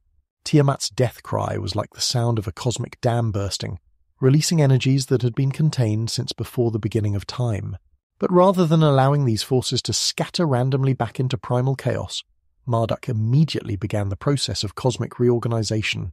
Working with speed that only a divine being could achieve, he separated the monstrous corpse into its constituent elements, each of which would serve as raw material for the ordered universe he envisioned. The upper half of Tiamat's body, lifted high above the battlefield, became the dome of heaven, that crystalline vault which would forever separate the ordered realm of creation from the chaos that lay beyond its boundaries. This celestial sphere, though formed from the substance of the chaos monster herself, was now infused with divine purpose and structure. Its inner surface would provide the foundation for the courses of the stars, those celestial markers by which mortals would measure time and navigate both physical and spiritual journeys. From Tiamat's lower portions, Marduk fashioned the earth itself, creating solid foundations capable of supporting the cities, temples and civilizations that would eventually arise upon its surface. The same chaotic energies that had once threatened to dissolve all boundaries now provided the stable platform upon which ordered society could develop. This transformation represented one of the most profound achievements of the cosmic battle, the conversion of destructive force into creative potential. The blood of the fallen chaos monster did not simply drain away, but was carefully collected and reserved for the most significant act of creation yet to come. This divine essence, containing both the raw life force of primordial existence and the organizing principle, introduced through Marduk's victory, would provide the crucial ingredient for beings capable of bridging the gap between divine and material realms, creatures who could serve the gods while exercising their own creative faculties. The waters that had composed Tiamat's original form were not destroyed but redistributed throughout the new cosmic order. Some became the sweet freshwater springs and rivers that would nourish terrestrial life, while others formed the salty seas that would define the boundaries of continents and provide highways for trade and exploration. Even in death, the primordial mother continued to provide the essential moisture without which no living thing could survive. Her breath, which had once carried the destructive power of cosmic storms, was transformed into the gentle winds that would stir the atmosphere of the newly created world. These breezes would carry the seeds of plants to distant locations, provide the power for sailing vessels, and create the constant circulation of air that would make the earth habitable for countless forms of life. With the raw materials of creation thus organized, Marduk proceeded to establish the fundamental structures that would govern the new cosmic order. The positions of celestial bodies were fixed not arbitrarily, but according to mathematical principles that would create predictable patterns observable by intelligent beings. The calendar was established, dividing time into manageable units that would allow for the planning and execution of complex projects. The great cycles of day and night, seasonal change, and celestial movement were set in motion with a precision that would enable both religious observance and practical agriculture. Most significantly, Marduk established the principle that the ordered cosmos would be maintained not through the constant application of divine force, but through the willing cooperation of conscious beings who understood their place within the larger pattern. The new universe would require active participation from creatures capable of choice, beings who could serve as partners rather than mere subjects in the ongoing work of creation. The victory over Tiamat thus represented far more than a military triumph. It marked the definitive establishment of consciousness as the governing principle of existence. Chaos, with its unlimited potential but purposeless flux, had been decisively defeated by order, with its boundaries and limitations but infinite capacity for meaningful development. The random had been subjected to the rationale, the arbitrary to the lawful, the destructive to the creative. Yet this victory came with profound responsibilities. Having claimed supreme authority over the cosmic order, Marduk now faced the ongoing challenge of maintaining that order through wisdom rather than force, through inspiration rather than coercion. The universe he had created would be stable only as long as its conscious inhabitants chose to participate in the patterns he had established. The great work of creation was not completed with Tiamat's defeat, but had only begun. As the divine assembly witnessed the transformation of primordial chaos into ordered cosmos, they recognized that they were observing not merely the end of an ancient threat, but the beginning of an entirely new phase in the history of existence. The age of pure potentiality had ended. The age of actualized possibility had begun, and at the center of this new reality stood Marduk, no longer merely a powerful young god, but the cosmic king whose authority derived not from arbitrary power, but from his successful demonstration that conscious purpose could triumph over mindless force, that creative will could impose meaningful structure upon the raw materials of chaos itself. The battlefield where order and chaos had struggled for ultimate supremacy was now transformed into the foundation of the world, its very substance infused with the victory of consciousness over confusion, of law over lawlessness, of creative purpose over destructive randomness. From this cosmic triumph would emerge the conditions necessary for the next great act in the divine drama, the creation of beings capable of participating consciously in the ongoing work of maintaining and developing the ordered universe that Marduk's victory had made possible. From this cosmic triumph, where order had definitively claimed dominion over chaos, and the fundamental architecture of existence had been established through Marduk's victorious reshaping of Tiamat's form, there emerged a profound recognition among the assembled gods that their newly ordered universe remained fundamentally incomplete. The heavens gleamed with mathematical precision, the earth provided stable foundations for future growth, and the waters flowed in their appointed channels. Yet something essential was missing from this magnificent cosmic design: conscious beings capable of participating actively in the ongoing work of maintaining and celebrating the divine achievement. The great labour of cosmic maintenance that the gods had undertaken since the beginning of time had grown ever more burdensome as the complexity of existence increased. The daily tasks of tending the newly organised cosmos, ensuring that celestial bodies followed their prescribed courses, that seasonal cycles proceeded according to divine intention, that the fundamental forces of nature operated in harmonious balance, required constant divine attention and energy. The agricultural work that sustained even the gods themselves, the construction and maintenance of temples that served as focal points for cosmic order, the endless round of ceremonial observances that preserved the proper relationships between all levels of existence, all these essential activities consumed divine resources in ways that seemed increasingly inefficient for beings whose proper role was cosmic governance rather than manual labour. In the aftermath of Marduk's cosmic reorganisation, the Divine Assembly convened in formal session to address this fundamental challenge. The great gods gathered in the splendour of Marduk's newly established celestial court, their deliberations carrying the weight of decisions that would shape the nature of conscious existence for all future ages. The atmosphere of these divine consultations reflected both the satisfaction of cosmic victory and the practical wisdom of experienced administrators who understood that even the most magnificent achievements required ongoing maintenance and development. Anu, speaking with the authority of supreme heaven, articulated what had become increasingly apparent to all the assembled deities. The newly ordered cosmos required conscious servants who could bridge the gap between divine intention and earthly implementation. These beings would need to possess sufficient intelligence to understand and carry out divine commands, adequate physical capability to perform necessary labour, and appropriate spiritual sensitivity to maintain proper reverence toward their divine creators and governors. Yet they must remain clearly subordinate to divine authority, lacking the power to challenge cosmic order, while possessing enough consciousness to serve as willing participants rather than mere tools. Enlil, ever practical in his approach to cosmic governance, emphasized the specific tasks that such beings would need to accomplish: the cultivation of fields that provided grain for divine sustenance, the construction and maintenance of temples that served as earthly dwelling places for the gods, the performance of daily rituals that sustained the proper flow of cosmic energy, the preservation of divine knowledge through careful tradition and record-keeping. All these essential activities required not merely physical strength, but intellectual capacity, cultural continuity, and spiritual understanding that mere animals could never provide. Enki, whose wisdom encompassed both practical innovation and deep compassion, raised crucial questions about the nature and treatment of such beings. If they were to possess genuine consciousness, they would inevitably develop their own desires, fears, hopes, and concerns beyond their service to the gods. If they were to be capable of meaningful choice, they might occasionally choose poorly, requiring divine guidance and correction rather than simple command. If they were to live in communities and develop cultures, they would need appropriate social structures, ethical frameworks, and institutional arrangements that promoted both individual fulfillment and collective harmony, while maintaining proper relationships with divine authority. The Divine Assembly's discussion revealed the sophisticated understanding that creating conscious beings involved far more complex considerations than the physical reshaping of cosmic matter that had characterized previous acts of creation.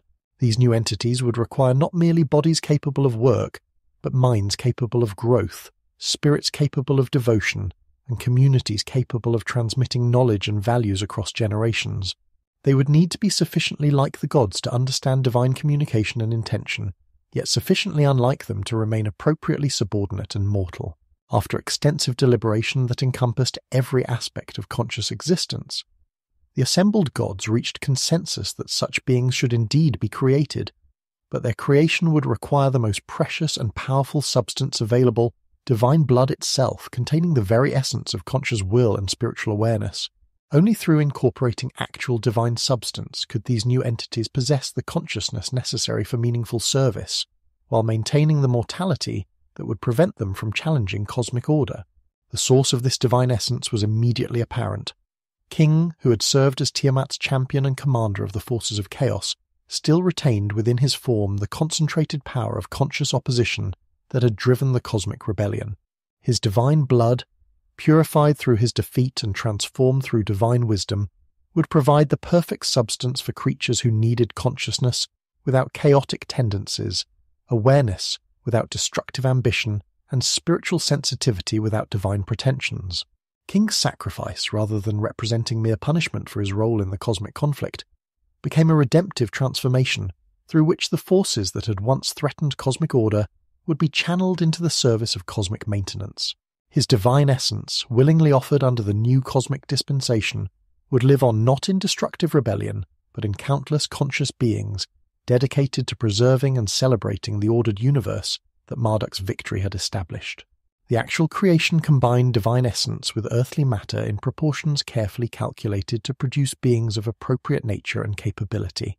Clay, representing the earth itself in its most malleable form, provided the physical foundation stable enough for durability, flexible enough for growth, humble enough to reinforce proper relationships with divine authority. Into this terrestrial base was incorporated the divine blood of King, bringing consciousness, will, spiritual awareness, and the capacity for both labor and devotion. As the first humans took shape under divine hands, breathing their initial breaths and opening their eyes upon the newly ordered cosmos, they represented the culmination of cosmic creation, conscious participants in the ongoing divine work, bridges between heaven and earth, servants and celebrants of the magnificent order that had emerged from the primordial chaos through divine wisdom, power, and creative love. From this momentous act of creation, where divine essence had been merged with earthly clay to birth conscious beings capable of both labor and devotion, there emerged a golden age of unprecedented intimacy between the celestial and terrestrial realms. The newly formed humans did not find themselves abandoned by their divine creators to struggle alone in an indifferent cosmos, but rather discovered themselves dwelling within a world where the boundary between mortal and immortal existence remained remarkably permeable, where gods walked among their human servants not as distant overlords, but as active participants in the daily unfolding of civilized life. This was an era when divine governance operated not through abstract decree or mysterious intervention, but through direct, personal involvement that transformed every aspect of human experience. The Anunnaki did not retreat to some unreachable paradise after completing their creative work, but instead established themselves as permanent residents of the earthly realm, maintaining palaces and households that functioned according to patterns recognizable to their human subjects, yet elevated to levels of magnificence that proclaimed their supernatural nature. These divine residences served simultaneously as administrative centers for cosmic governance, and as tangible symbols of the gods' commitment to maintaining active oversight of their creation.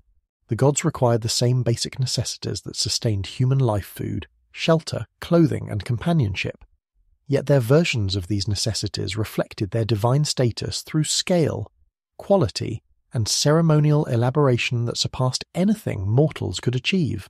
Divine meals consisted of the finest grains transformed into bread of supernatural whiteness, beer brewed from the choicest barley and flavored with honey from sacred hives, fruits gathered from orchards that never knew blight or drought, and meat from animals that had lived in perfect health under divine protection. These daily offerings, prepared by skilled human cooks and presented by trained attendants, represented not mere sustenance, but sacred communion between creator and creation. The clothing of the gods required textiles of extraordinary beauty and complexity, woven from fibers that seemed to capture and reflect light in ways that no earthly fabric could match. Sumerian artisans devoted their finest skills to creating garments that would be worthy of divine wear robes that shimmered like starlight, headpieces that blazed like miniature suns, and ornaments crafted from precious metals and stones that had been gathered from the farthest reaches of the known world. Each garment represented not merely an article of clothing, but a work of art that expressed human devotion through material beauty elevated to spiritual significance. The architectural achievement of this age reached its most spectacular expression in the temple cities that rose across the Mesopotamian landscape like artificial mountains proclaiming divine presence. These were not merely buildings dedicated to worship, but complete urban complexes designed as earthly residences for the gods, places where divine beings could dwell among their human subjects, while maintaining the dignity and magnificence appropriate to their supernatural status. Each major deity required their own specialized dwelling place, constructed according to divine specifications revealed through dreams, omens, and direct communication with chosen human architects and priests. Uruk, the greatest of these early temple cities, centered around the towering complex dedicated to Anu, the Sky Father, whose earthly residence needed to reflect his position as supreme ruler of the cosmic hierarchy. The white temple, gleaming like a beacon across the flat plain, rose from its massive platform to bring worshippers as close to the heavenly realm as human engineering could achieve. Every detail of its construction reflected theological understanding. The platform's height symbolized the necessary elevation required to approach divine majesty, while the temple's pristine whiteness suggested the purity and perfection that characterized divine nature. In Nippur, Enlil's temple complex dominated the city's center, its architecture expressing the god's role as active executor of divine will in earthly affairs. The structure combined imposing massiveness that spoke of irresistible power with intricate detail work that demonstrated the sophisticated civilization that had developed under divine guidance. Courtyards provided space for the elaborate ceremonies through which Enlil communicated his decisions regarding weather, agriculture, and political affairs, while private chambers offered the god-appropriate accommodations for his earthly residence. Eridu, humanity's first city according to Sumerian tradition, housed the magnificent temple of Enki, the wise god whose friendship toward humanity had made civilization possible. This sacred complex, built at the edge of the marshy waters that connected to Enki's cosmic domain, reflected the god's role as bridge builder between divine and human realms. Its architecture incorporated flowing water features that brought the life-giving element directly into the sacred space, while libraries and workshops acknowledged Enki's role as patron of human learning and technological development.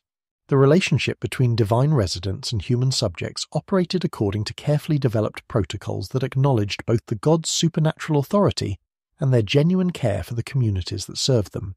Unlike the capricious tyrants of some mythological traditions, the Anunnaki of this golden age functioned as benevolent rulers whose primary concern was the flourishing of the civilization they had established. They provided guidance for agricultural activities, ensuring that planting and harvest occurred at optimal times. They offered protection from natural disasters and external threats. They settled disputes that were beyond human wisdom to resolve. They granted innovations in technology and craftsmanship that improved the quality of life for their subjects. This divine governance required human intermediaries capable of communicating effectively between the supernatural and mortal realms. The institution of divine kingship emerged to meet this need, creating a class of human rulers whose authority derived not from military conquest or inherited privilege, but from their special relationship with the gods who had chosen them for this crucial role. These priest-kings, or Ensi as they were known in Sumerian, occupied a unique position that was neither fully human nor divine, but something between mortals elevated through divine selection to serve as bridges between the earthly and celestial spheres of existence. The selection process for divine kingship involved complex ceremonies designed to identify individuals whose character and capabilities qualified them for this extraordinary responsibility. Potential rulers underwent trials that tested not only their wisdom and courage, but their spiritual sensitivity to divine communication. They demonstrated their ability to interpret omens, to understand the symbolic language through which gods conveyed their will, and to maintain their personal purity and dedication despite the temptations that accompanied earthly power. Those who succeeded in these trials found themselves transformed from ordinary mortals into sacred figures whose every action carried cosmic significance. The daily routine of a divine king reflected this dual nature as both human administrator and sacred intermediary. Morning activities began with private communion with the patron deity of the city, receiving guidance for the day's decisions and confirming that royal actions remained aligned with divine will.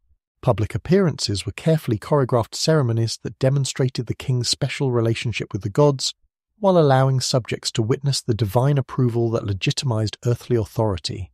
Evening rituals provided opportunities for the king to report on the day's accomplishments and to seek divine blessing for future undertakings. The sacred rituals that governed communication between human and divine realms reached levels of elaborate sophistication that transformed ordinary activities into profound spiritual experiences. The daily care of divine statues, while maintaining practical aspects of feeding, clothing, and housing, simultaneously functioned as complex theological statements about the nature of divine human relationships. Each act of service acknowledged the gods' ongoing presence among their people, while demonstrating human gratitude for the gift of civilization and the promise of continued divine protection. The morning awakening ceremony began with gentle music and the burning of sweet incenses that would please the divine senses upon returning to consciousness. Specially trained attendants approached the divine statue with reverent caution, speaking words of greeting and respect while carefully observing the god's appearance for any signs that might indicate divine mood or intention. Fresh water was provided for divine ablutions, along with soft cloths and precious oils for anointing. The ceremony concluded with the presentation of the morning meal, arranged with artistic beauty that honoured the god's aesthetic sensibilities.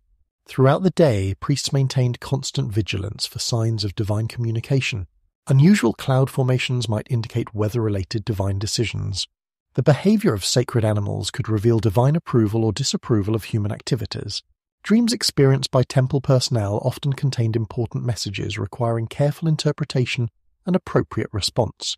The flight patterns of birds, the movement of oil on water, and countless other phenomena were analysed for their potential significance as divine communications. The evening ceremonies provided opportunities for the human community to express gratitude for divine protection and provision during the day, while seeking continued blessing for the night ahead. The divine statue was prepared for rest with the same careful attention that had marked the morning awakening, but with additional emphasis on creating peaceful conditions conducive to restorative sleep. Soft music replaced the more energetic melodies of daytime ceremonies. Gentle lighting created an atmosphere of tranquil repose.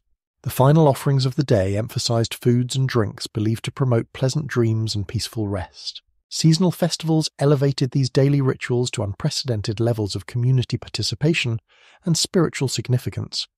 The New Year celebration, lasting 11 days, functioned as a cosmic renewal ceremony that symbolically recreated the original establishment of divine order from primordial chaos. The entire community participated in processions, feasts, and rituals that reaffirmed their commitment to the divine human partnership that sustained civilization. The king played a central role in these ceremonies, symbolically dying and being reborn as a renewed leader blessed with fresh divine authority for the coming year. The sacred marriage ceremony represented the deepest level of divine human intimacy, where the king temporarily transcended mortal limitations to unite symbolically with the goddess Inanna in a ritual that ensured the fertility and prosperity of the land. This profound ceremony acknowledged that the cosmic order depended not merely on divine command, but on the active cooperation between divine and human will, expressed through the most intimate possible union between representatives of both realms. Through these elaborate systems of communication and service, the Golden Age achieved a remarkable synthesis of divine authority and human agency. The gods provided guidance, protection, and blessing, while humans offered devotion, service, and creative partnership in the ongoing work of maintaining and developing civilization. This was not a relationship of master and slave, but of wise teachers and eager students, of loving parents and devoted children, of cosmic architects and skilled builders working together to create something magnificent and enduring. The legacy of this golden age of divine human intimacy would continue to influence human understanding of proper relationships with transcendent powers, long after direct divine governance had given way to more distant forms of religious experience. The protocols of temple service, the institution of divinely sanctioned kingship, the elaborate ceremonial systems, and the fundamental understanding that civilization required ongoing cooperation between human effort and divine blessing. All these patterns established during this foundational period would shape religious and political thought for millennia to come. Within this golden tapestry of divine human communion, where gods walked as neighbours among their mortal subjects and temples, rose like bridges between earth and heaven, there flourished an age so magnificent and strange that later generations would struggle to comprehend its wonders. The antediluvian world, that blessed epoch before the great waters swept away the first chapter of civilization, represented humanity's nearest approach to its divine origins, a time when the boundary between mortal and immortal seemed as permeable as morning mist, and when human potential flowered under direct celestial guidance into achievements that would echo through mythology as impossible dreams. The chronicles preserved in the most ancient tablets speak of rulers whose reigns stretched across centuries that modern minds can barely fathom. These were not the brief flickers of mortal kingship that would characterize later ages, but epoch-spanning dynasties where individual monarchs governed for periods that seemed to defy the very nature of human existence. The Sumerian king list, that venerable catalogue of antediluvian sovereignty, records reigns of staggering duration. Alulim of Eridu, the first king after kingship descended from heaven, who ruled for 28,800 years. Alalgar, who governed for 36,000 years. Enmenluana of Sipar, whose reign extended across 43,200 years.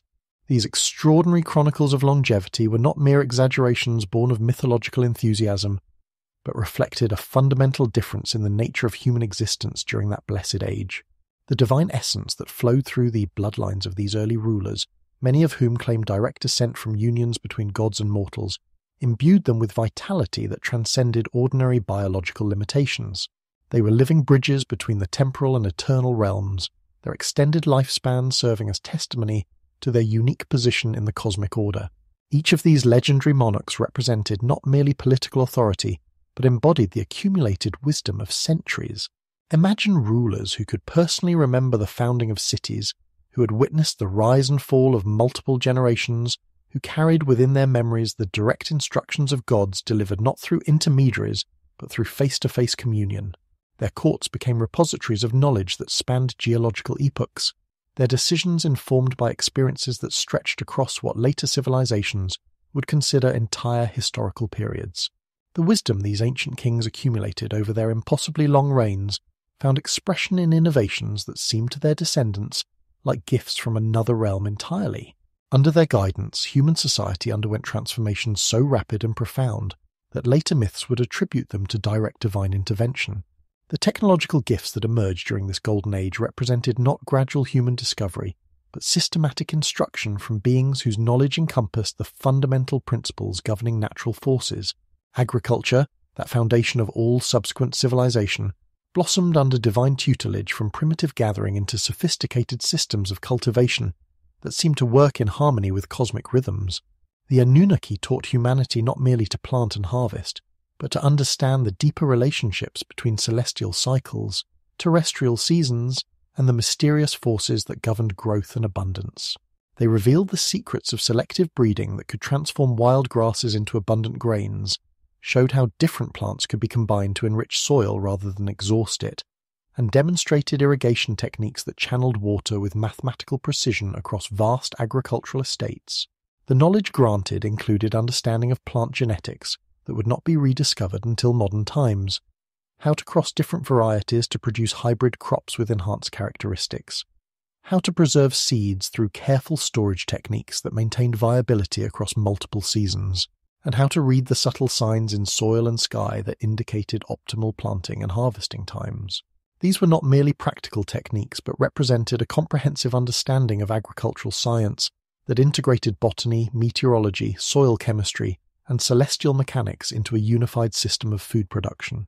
Metallurgy, too, advanced under divine instruction from simple fire hardening of natural materials to sophisticated alloying techniques that produced metals superior to anything known in later ages.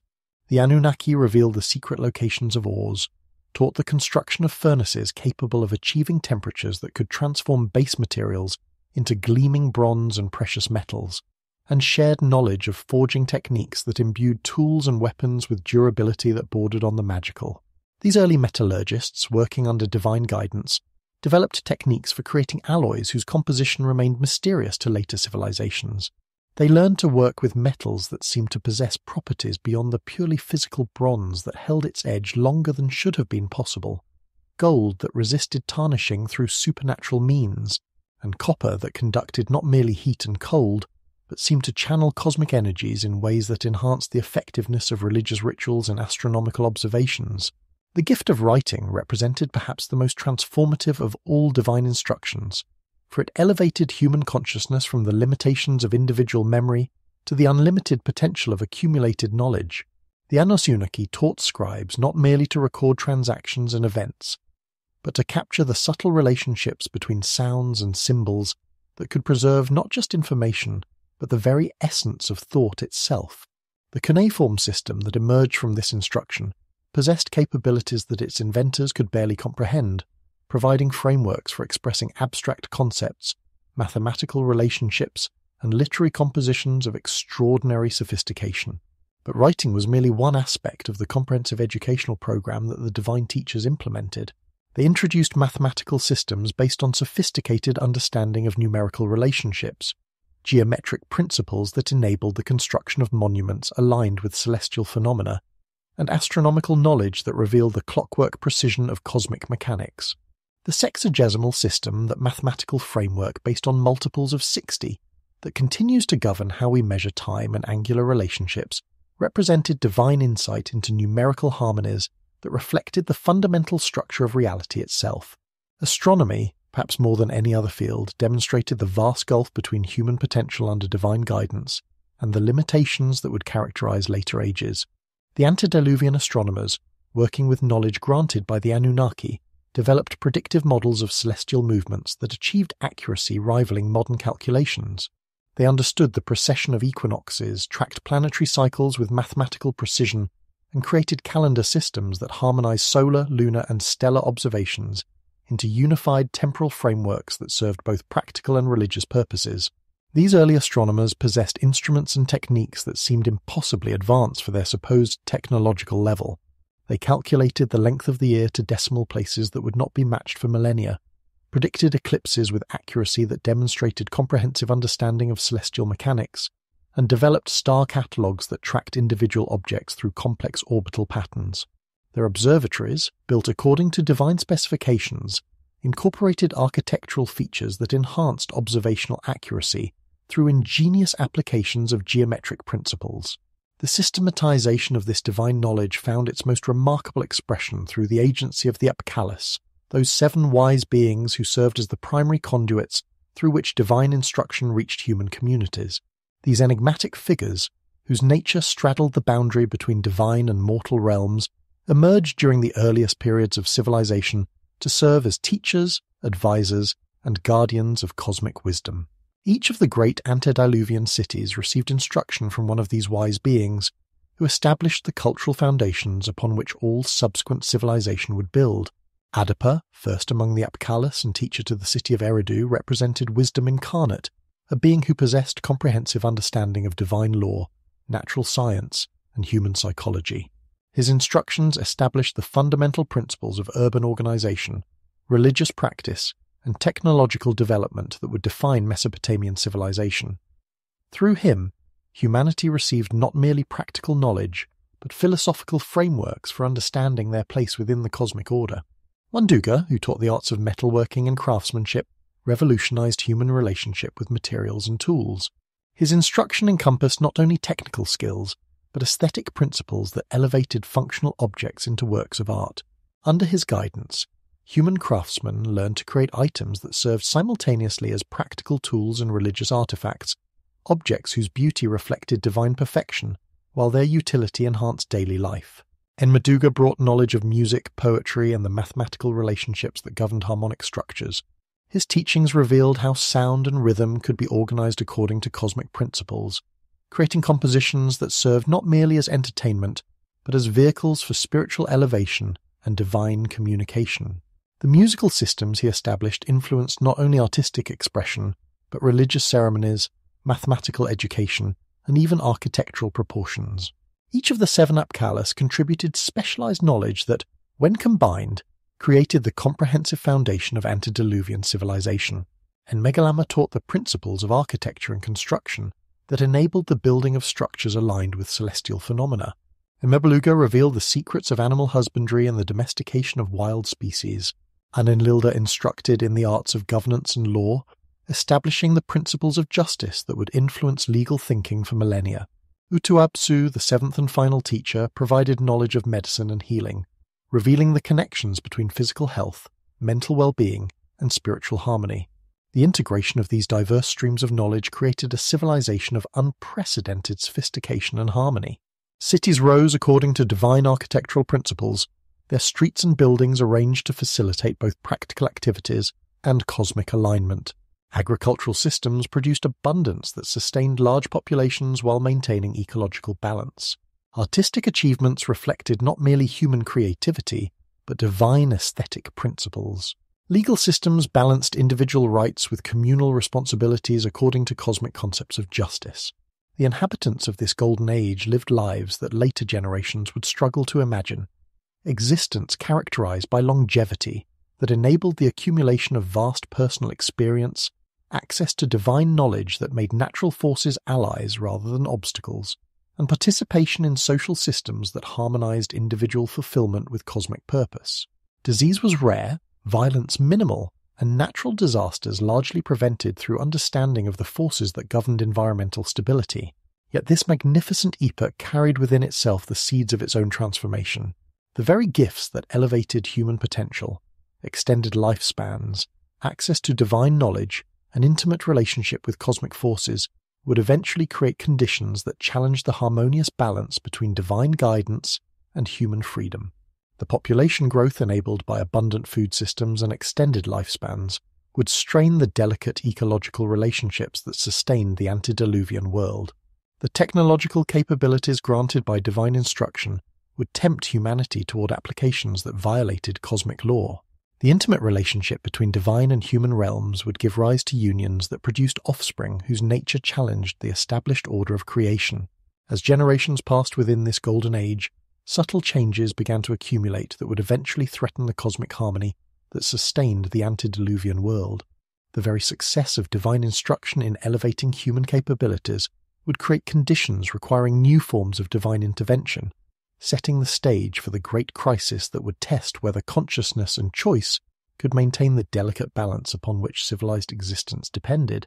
Thus, the antediluvian world stands in human memory as both achievement and promise, a demonstration of human potential under divine guidance, and a testament to the fragility of even the most magnificent civilizations when cosmic balance is disturbed. The wisdom preserved from this golden age would survive the catastrophes that followed, transmitted through stories, symbols, and sacred traditions that continue to inspire human aspirations toward the harmony and abundance that once characterized the blessed relationship between heaven and earth.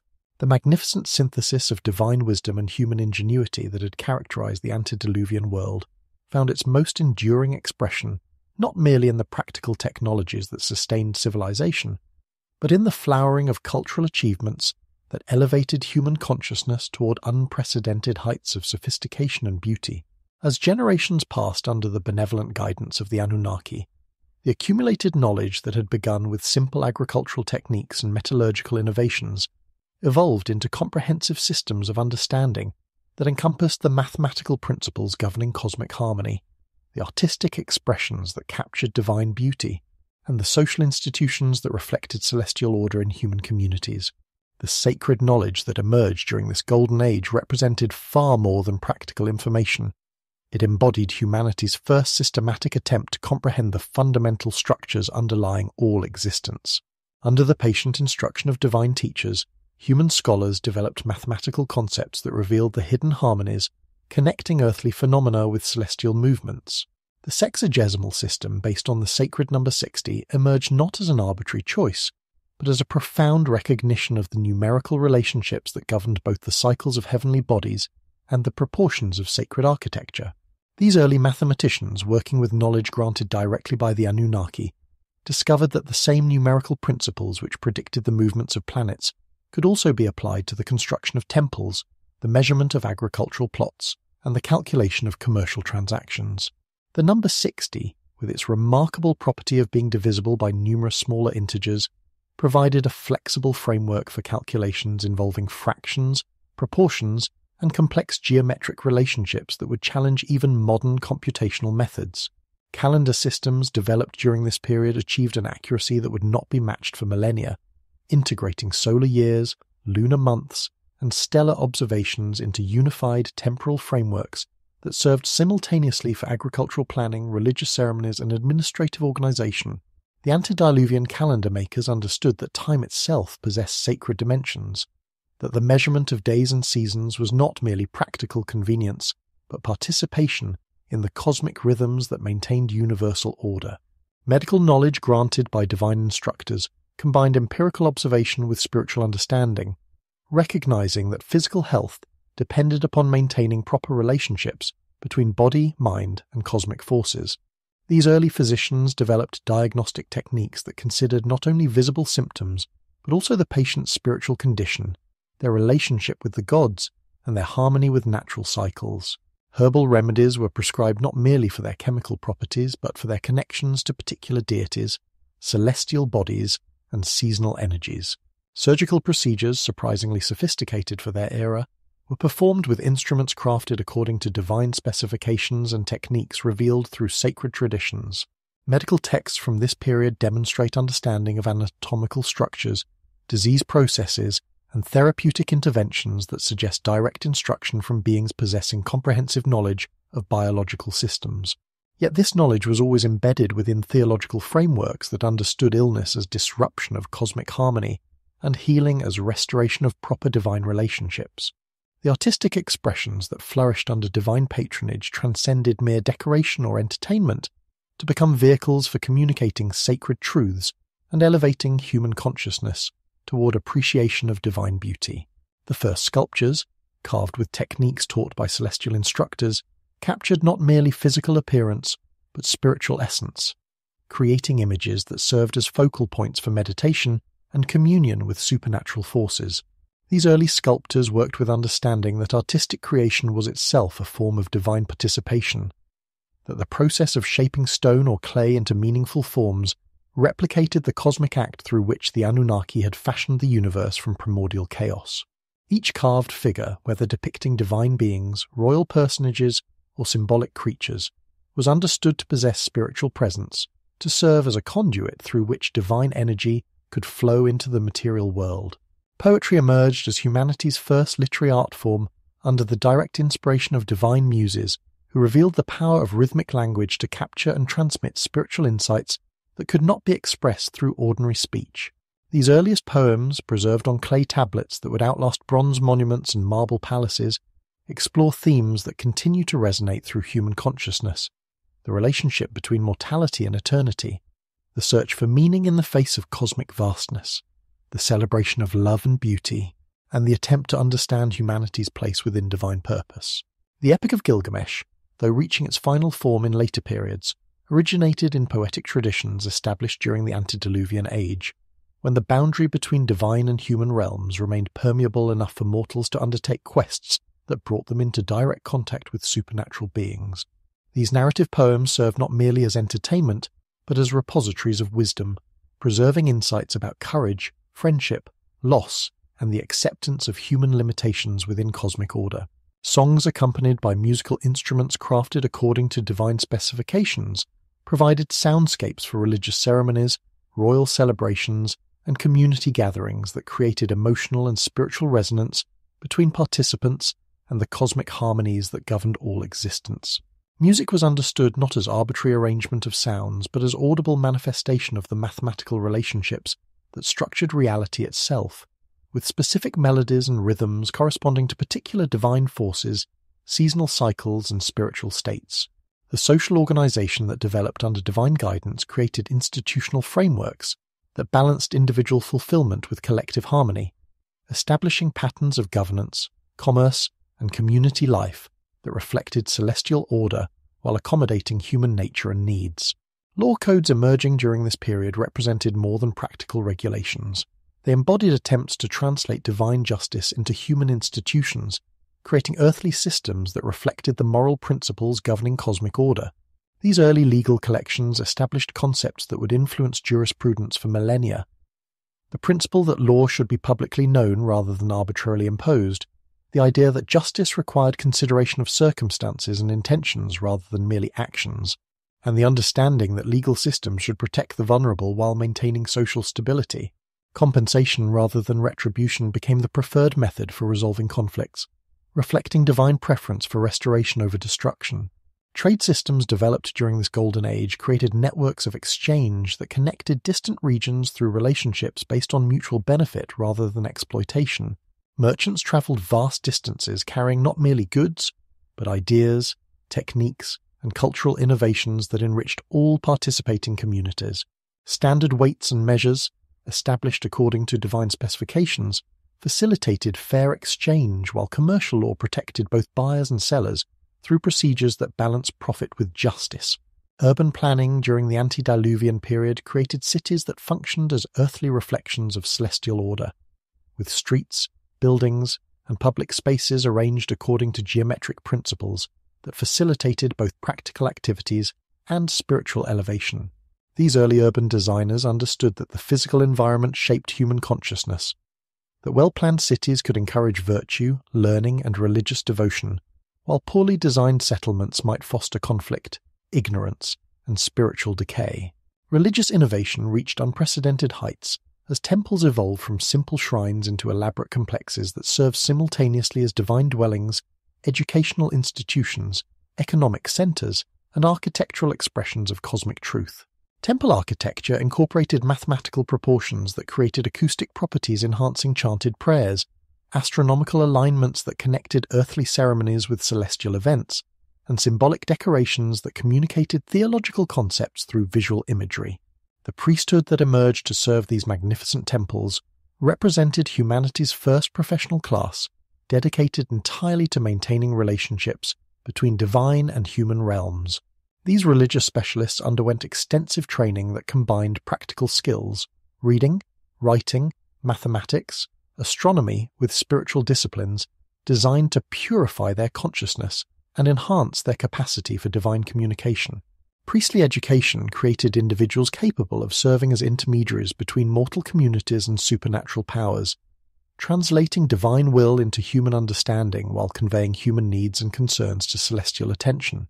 Festivals celebrating the seasonal cycles, divine victories, and cosmic renewal became elaborate communal expressions that reinforced social bonds while acknowledging humanity's dependence upon divine favor. These ceremonial occasions involved entire communities in dramatic presentations that recounted creation myths, honored patron deities, and renewed the covenants that bound human society to cosmic order.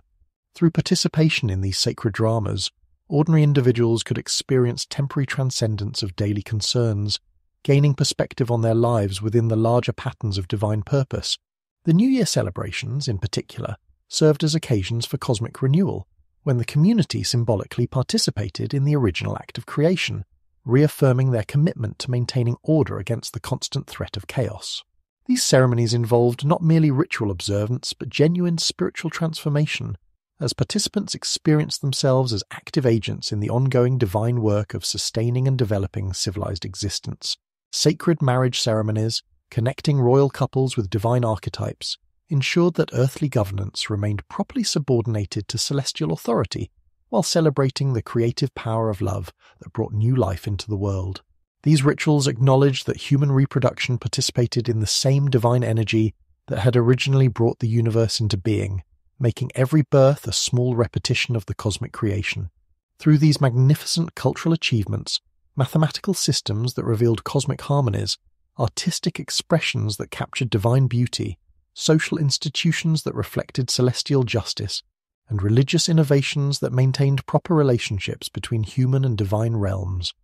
The antediluvian world created a comprehensive civilization that integrated practical necessity with spiritual aspiration, individual fulfillment with collective purpose, earthly activity with cosmic meaning.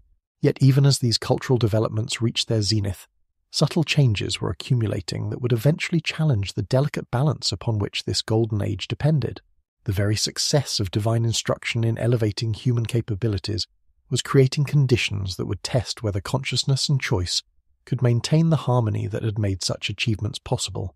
The accumulated knowledge, artistic sophistication, social complexity, and religious innovation that had flourished under divine guidance would soon face trials that would determine whether the antediluvian experiment in divine human cooperation could survive the tensions inherent in conscious beings exercising free will within cosmic order.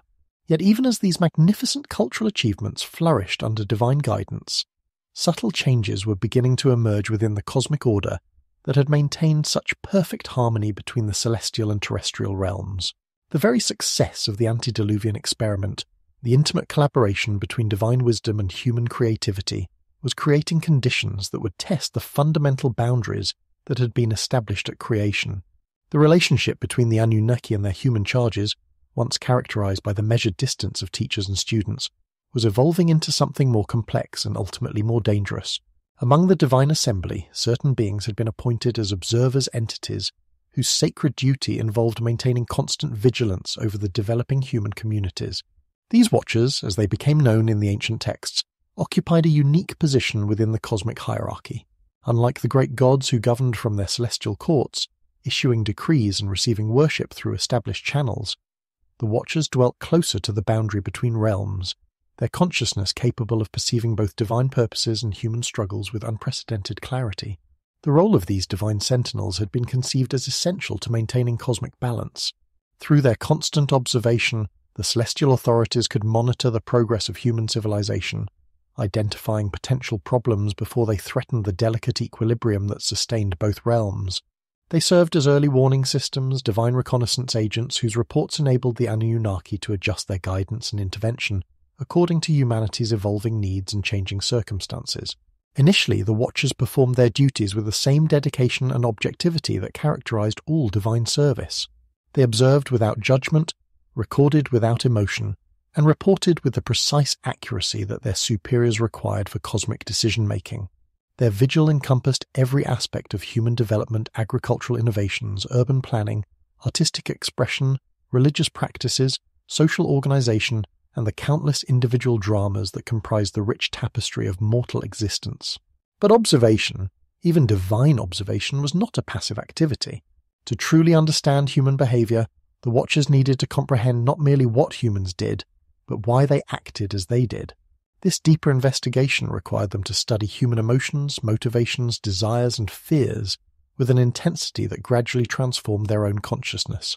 What had begun as clinical analysis slowly evolved into something approaching empathy. And empathy, once awakened, proved to be a force that could reshape even divine nature. The transformation was subtle at first. Individual Watchers began to show preferences for particular human communities, developing what could only be described as emotional investments in the success or failure of specific cities, tribes, or families. Their reports, once models of objective assessment, began to reflect traces of personal concern, subtle advocacy for the humans under their surveillance. Some Watchers found themselves moved by human courage in the face of overwhelming challenges. Others were touched by the depth of human love, the sacrifice of parents for children, the loyalty of friends, the tender care shown to the elderly and infirm. As centuries passed, this emotional evolution accelerated. The Watchers discovered that human consciousness, while limited in scope compared to divine awareness, possessed qualities that their own immortal minds lacked. Human thoughts carried an urgency born from mortality, an intensity derived from the knowledge that time was precious and finite. Human emotions blazed with colors unknown in the measured eternal perspective of divine existence. Human creativity flowered with a spontaneity that the carefully planned perfection of celestial art could not match. Most compelling of all was human capacity for growth and change. The Anunnaki, magnificent in their established perfection, possessed fixed natures that had remained essentially unchanged since the beginning of time.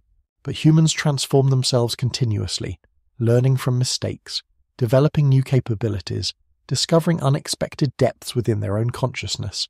Each generation built upon the achievements of their predecessors, while adding innovations that no divine teacher had anticipated.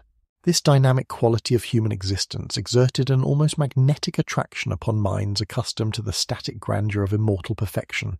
The forbidden transformation began when individual Watchers moved beyond mere observation to active participation in human affairs.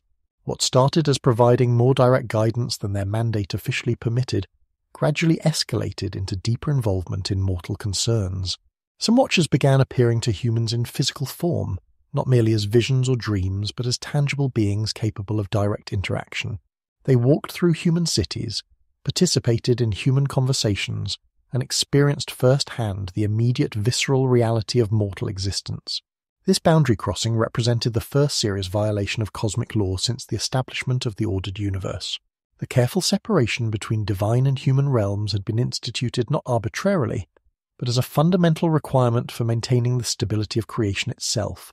When divine beings began operating directly within human reality, they introduced forces and capabilities that the terrestrial realm was not designed to accommodate safely. The most profound transgression occurred when certain watchers found themselves drawn not merely to human society in general, but to specific individual humans whose beauty, intelligence, or character had captured their divine attention. The texts preserve accounts of these forbidden attractions in language that suggests the depth of emotional transformation that immortal beings could undergo when exposed to the intensity of human experience. These were not casual infatuations, but profound connections that reshaped the very nature of divine consciousness. The women who attracted divine attention were not chosen arbitrarily. They represented the finest achievements of human development, individuals whose beauty reflected the harmony of physical perfection, whose intelligence demonstrated the heights to which mortal minds could aspire, whose spiritual sensitivity created resonance with divine consciousness. They were, in every sense, the culmination of the creative collaboration between divine guidance and human potential that had characterized the antediluvian age. Yet the very qualities that made these women worthy of divine attention also made relationships with them fundamentally problematic. The union of immortal and mortal consciousness, of divine power and human vulnerability, of eternal perspective and temporal urgency, created combinations that transcended the established boundaries of natural law. These relationships generated forces that neither realm was equipped to contain or control safely.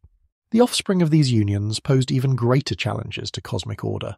The children born from divine human relationships inherited characteristics from both parents, in combinations that had never before existed within creation. They possessed human consciousness and mortal bodies, but these were enhanced by divine essence that granted them capabilities far exceeding ordinary human limitations. Their physical forms grew to extraordinary size and strength. Their mental abilities encompassed knowledge and understanding that surpassed their purely human contemporaries. Their lifespans, while not matching divine immortality, extended far beyond normal human duration. These beings, known as the Nephilim, represented a new category of existence that challenged every established principle of cosmic organization. They were neither fully human nor properly divine, but something unprecedented that did not fit within the carefully structured hierarchy that had maintained order since creation. Their very existence raised questions about the fundamental nature of consciousness, mortality, and divine authority that threatened to undermine the theological foundations upon which the cosmic order rested. The Nephilim did not merely exist as isolated anomalies within human society. Their enhanced capabilities enabled them to assume positions of leadership and influence that their extraordinary abilities seemed to justify. They became rulers, warriors, teachers, and innovators whose achievements surpassed anything that purely human leaders could accomplish. Their success, however, created new forms of inequality within human communities. The presence of beings with semi-divine capabilities gradually transformed human society from communities of roughly equal individuals into hierarchical structures dominated by superhuman elites. More troubling still was the psychological and spiritual impact of the Nephilim upon human consciousness. Humans who had previously understood themselves as the pinnacle of terrestrial creation, beloved children of the gods created in divine image, now found themselves relegated to secondary status within their own world. The very beings who had been granted consciousness as partners in maintaining cosmic order discovered that their cosmic significance had been diminished by the emergence of hybrid entities who seemed to represent superior forms of conscious existence. This transformation of human self-understanding had cascading effects throughout antediluvian society. The confidence and sense of purpose that had driven human cultural achievements began to erode as humans questioned their role within the divine plan. If the gods could create superior beings through direct reproduction, what was the ultimate purpose of ordinary humanity? Were humans merely preliminary drafts for more perfect forms of conscious life? These questions undermined the psychological foundations that had sustained human civilization throughout the Golden Age. The cosmic violation represented by these developments extended beyond the immediate consequences for human society. The breakdown of boundaries between divine and human realms created what could only be described as theological chaos within the celestial hierarchy itself. The Anunnaki found themselves forced to address questions that their original cosmic design had not anticipated. How should divine law respond to beings who partook of both mortal and immortal nature? What rights and responsibilities applied to entities who existed outside established categories? How could cosmic order be maintained when the fundamental distinctions upon which that order depended were being systematically violated? The Divine Assembly convened repeatedly to address these unprecedented challenges, but their deliberations revealed deep divisions within the celestial hierarchy. Some gods argued for immediate intervention to restore proper boundaries, even if this required drastic action against both the transgressing Watchers and their hybrid offspring. Others contended that the emergence of new forms of consciousness represented natural evolution within the cosmic order, developments that should be accommodated rather than suppressed. Still others proposed compromise solutions that might preserve cosmic stability while allowing for controlled experimentation with enhanced forms of mortal existence. These divine debates reflected fundamental disagreements about the nature and purpose of creation itself. The original cosmic order had been established according to principles of stability, hierarchy, and clear distinctions between different levels of existence.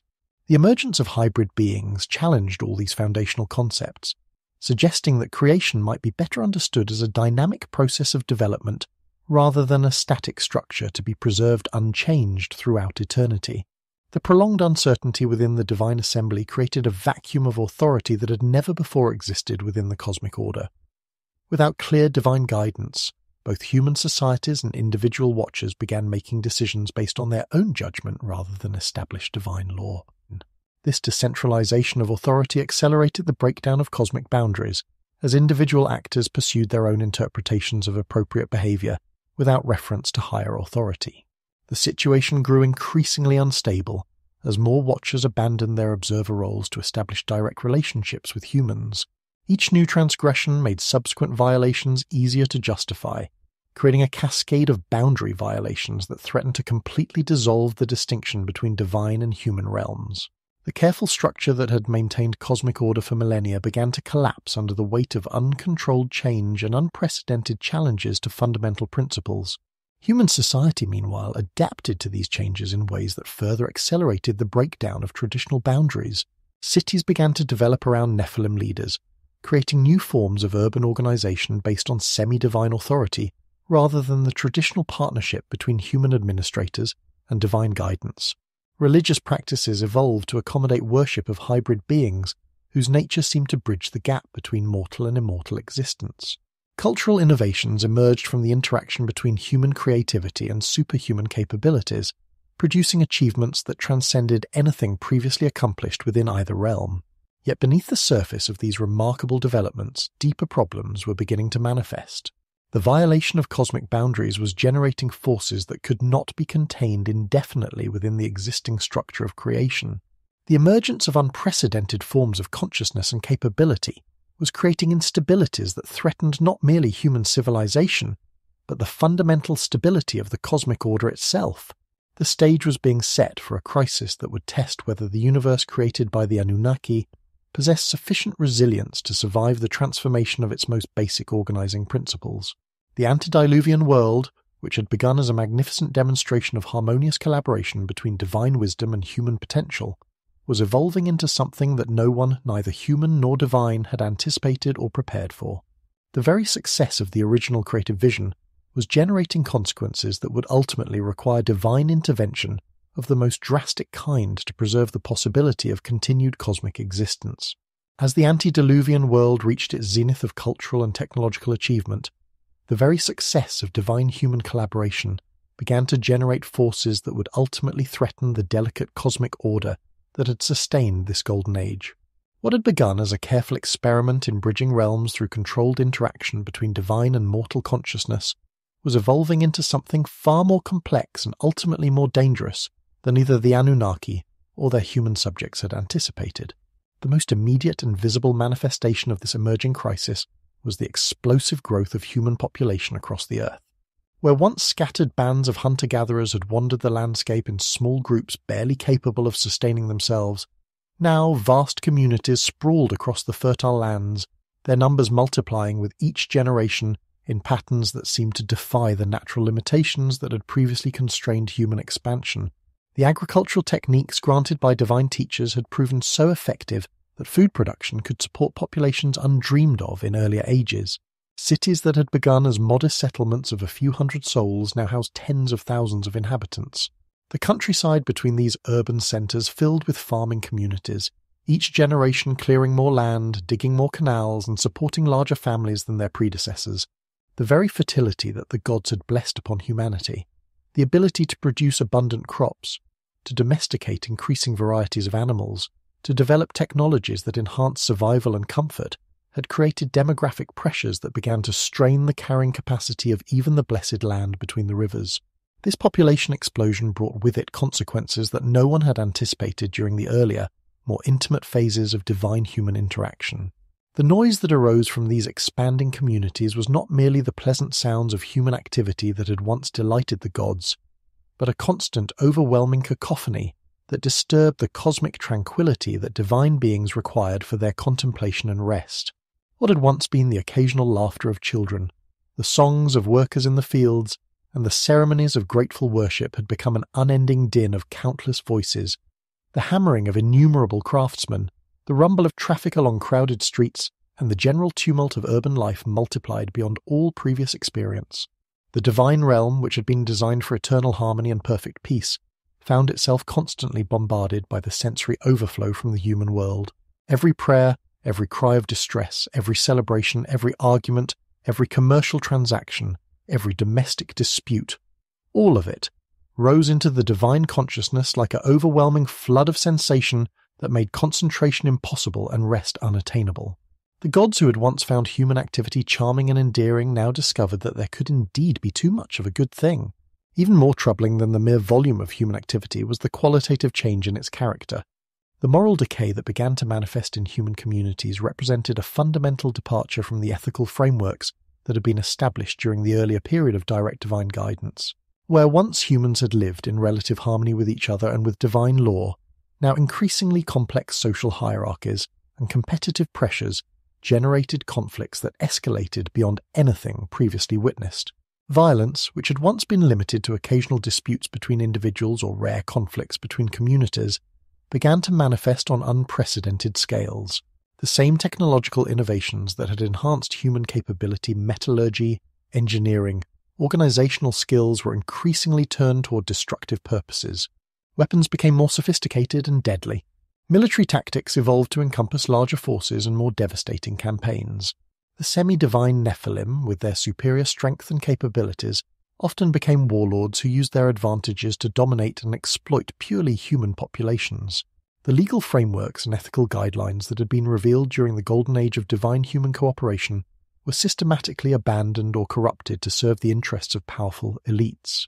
Justice, which had once been administered according to divine principles of fairness and protection for the vulnerable, became increasingly arbitrary and self-serving. The wealthy and powerful used their advantages to exploit those beneath them in the social hierarchy, creating levels of inequality and oppression that violated every principle of cosmic order that the gods had sought to establish.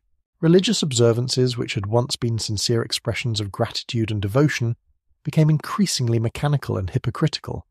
Temples were maintained and ceremonies performed, but often more for social and political reasons than from genuine spiritual motivation. Some communities began developing religious practices that actually contradicted divine law, incorporating elements of chaos worship or practices that celebrated the very forces of disorder that the cosmic order had been designed to contain. The environmental destruction that accompanied this period of human expansion represented perhaps the most serious violation of the trust that had been placed in human stewardship of the created world. The agricultural techniques that had been given as gifts to enhance human welfare were increasingly exploited without regard for their long-term consequences. Forests were cleared not merely to create farmland, but to feed the insatiable demand for construction materials for ever larger building projects. Rivers were diverted and polluted. The delicate ecological balances that sustained the fertility of the land were disrupted by overcultivation and poor management practices. Most seriously, the irrigation systems that had made agricultural abundance possible were pushed beyond their sustainable limits. The accumulated effects of intensive irrigation in arid climates began to manifest as salinization of the soil, gradually reducing the fertility of what had once been the most productive agricultural lands. Instead of recognizing these warning signs and adjusting their practices accordingly, many communities simply expanded their operations to new areas, repeating the same unsustainable practices on an ever larger scale. The technological gifts that had been granted to enhance human welfare were increasingly used for purposes that violated their original intent. Metallurgy was directed primarily toward creating weapons rather than tools for construction and agriculture. Engineering skills were devoted to building monuments to human pride rather than infrastructure that would benefit entire communities.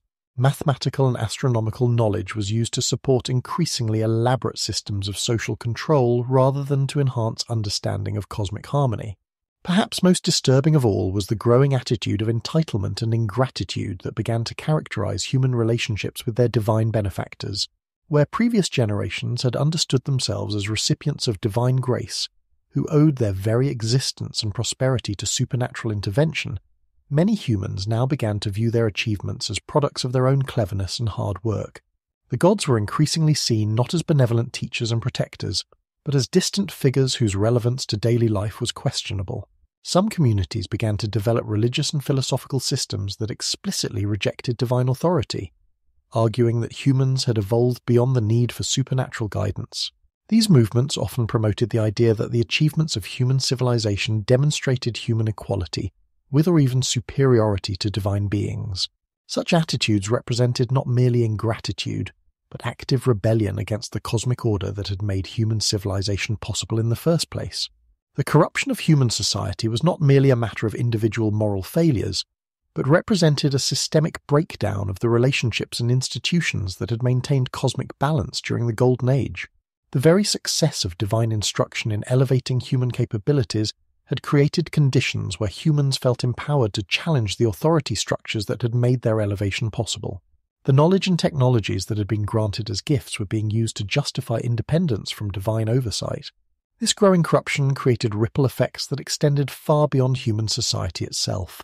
The environmental destruction was beginning to affect the natural world in ways that threatened the ecological foundations necessary for continued divine-human interaction. The noise and chaos of human activity was making it increasingly difficult for the gods to maintain the contemplative states necessary for effective cosmic governance. The moral decay was undermining the spiritual conditions that had made beneficial divine intervention possible.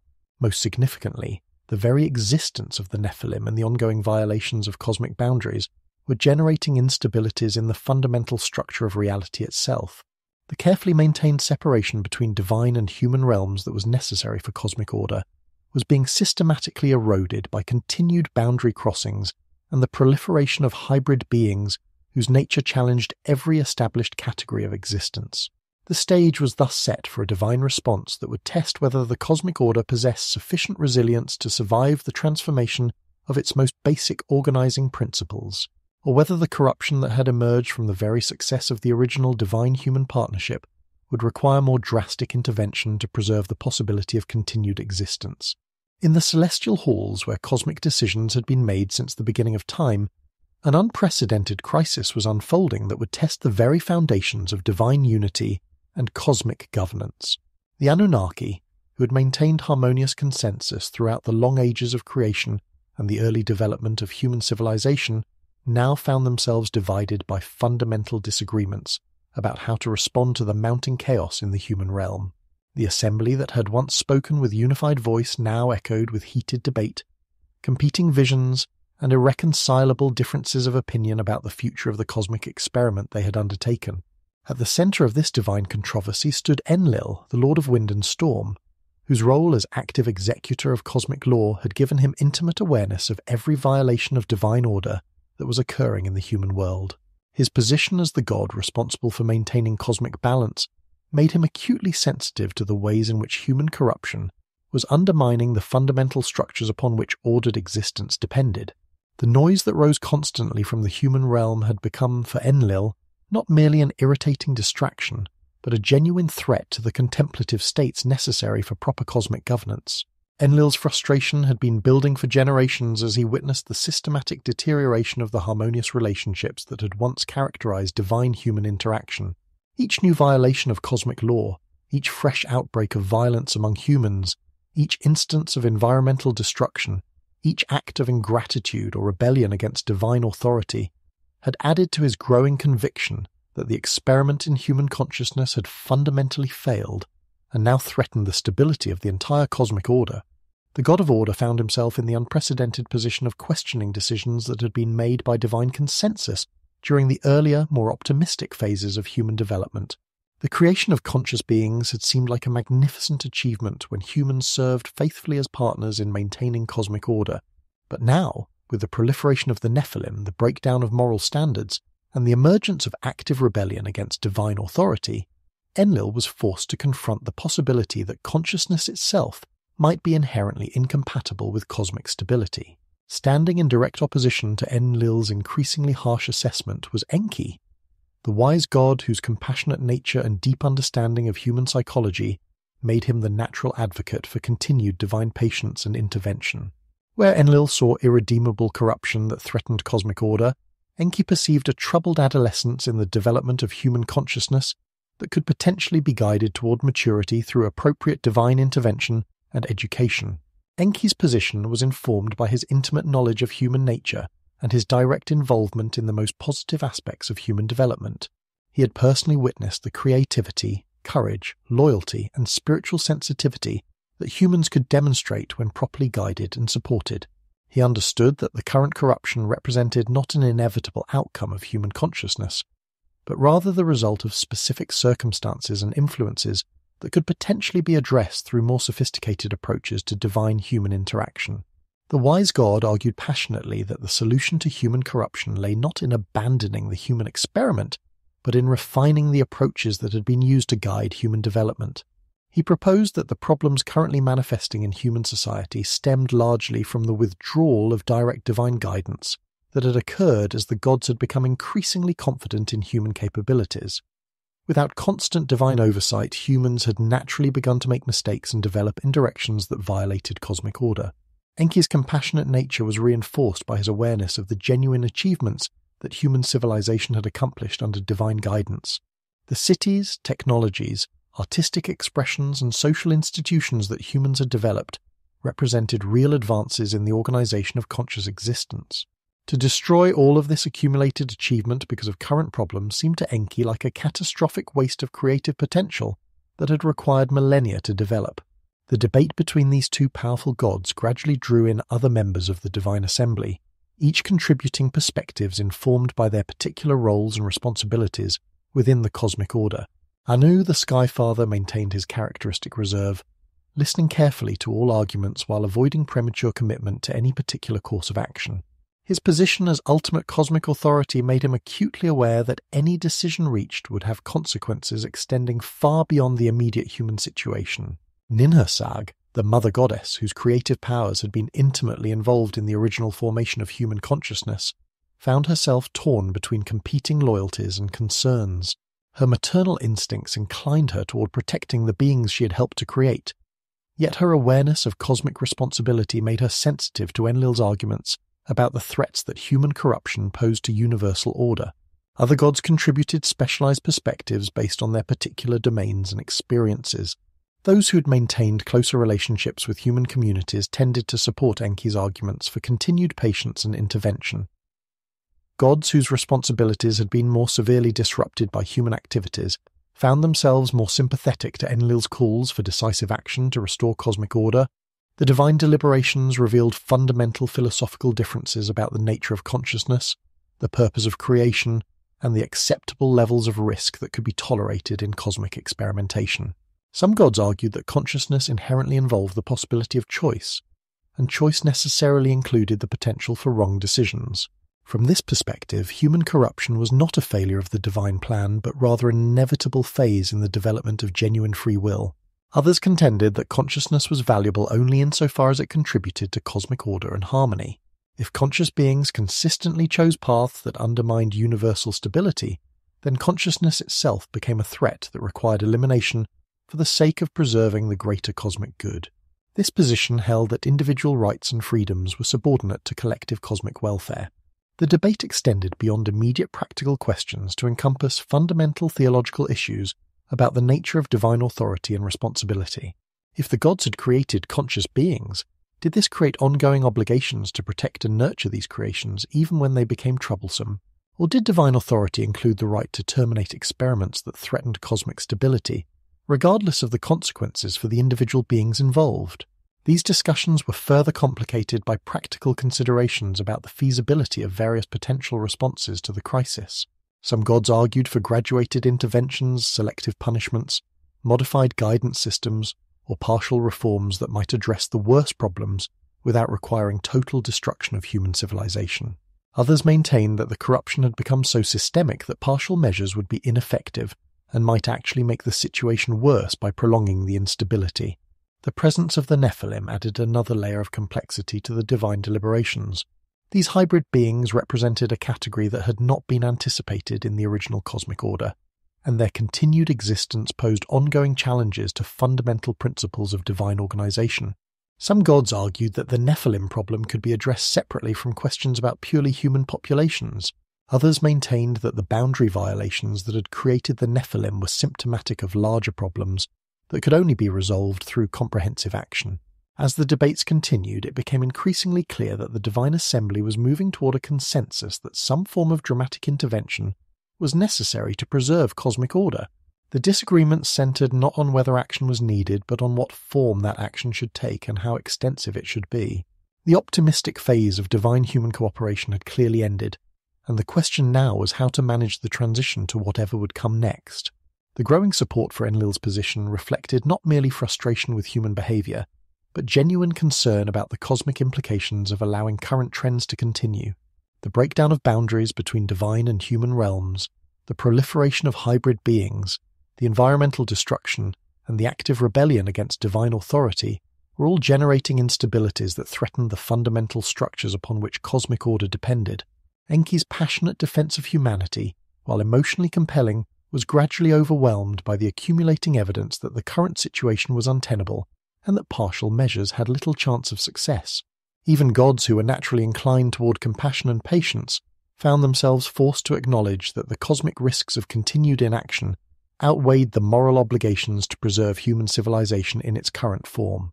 The terrible decision that gradually emerged from these divine deliberations represented not a victory of any particular faction, but rather a tragic recognition that the magnificent experiment in divine human cooperation had generated consequences that threatened the survival of the cosmic order itself. The choice to end the human experiment through comprehensive intervention reflected not divine callousness or arbitrary authority, but rather the painful conclusion that the preservation of universal order required the sacrifice of individual welfare on an unprecedented scale. As the Divine Assembly moved toward this momentous decision, the atmosphere in the celestial realm became heavy with the weight of cosmic responsibility and the tragedy of unrealized potential. The gods who had once delighted in human achievements now faced the necessity of destroying those very achievements to preserve the possibility of continued existence for the cosmos as a whole. The stage was set for divine intervention that would test whether order could be restored through destruction, or whether the attempt to preserve cosmic stability would itself generate new forms of chaos and instability. From this terrible recognition that the cosmic order could no longer sustain the experiment in conscious existence, there emerged within the Divine Assembly a resolution both inevitable and heartbreaking. A decision that would test the very foundations of celestial authority and challenge the bonds that held the universe together.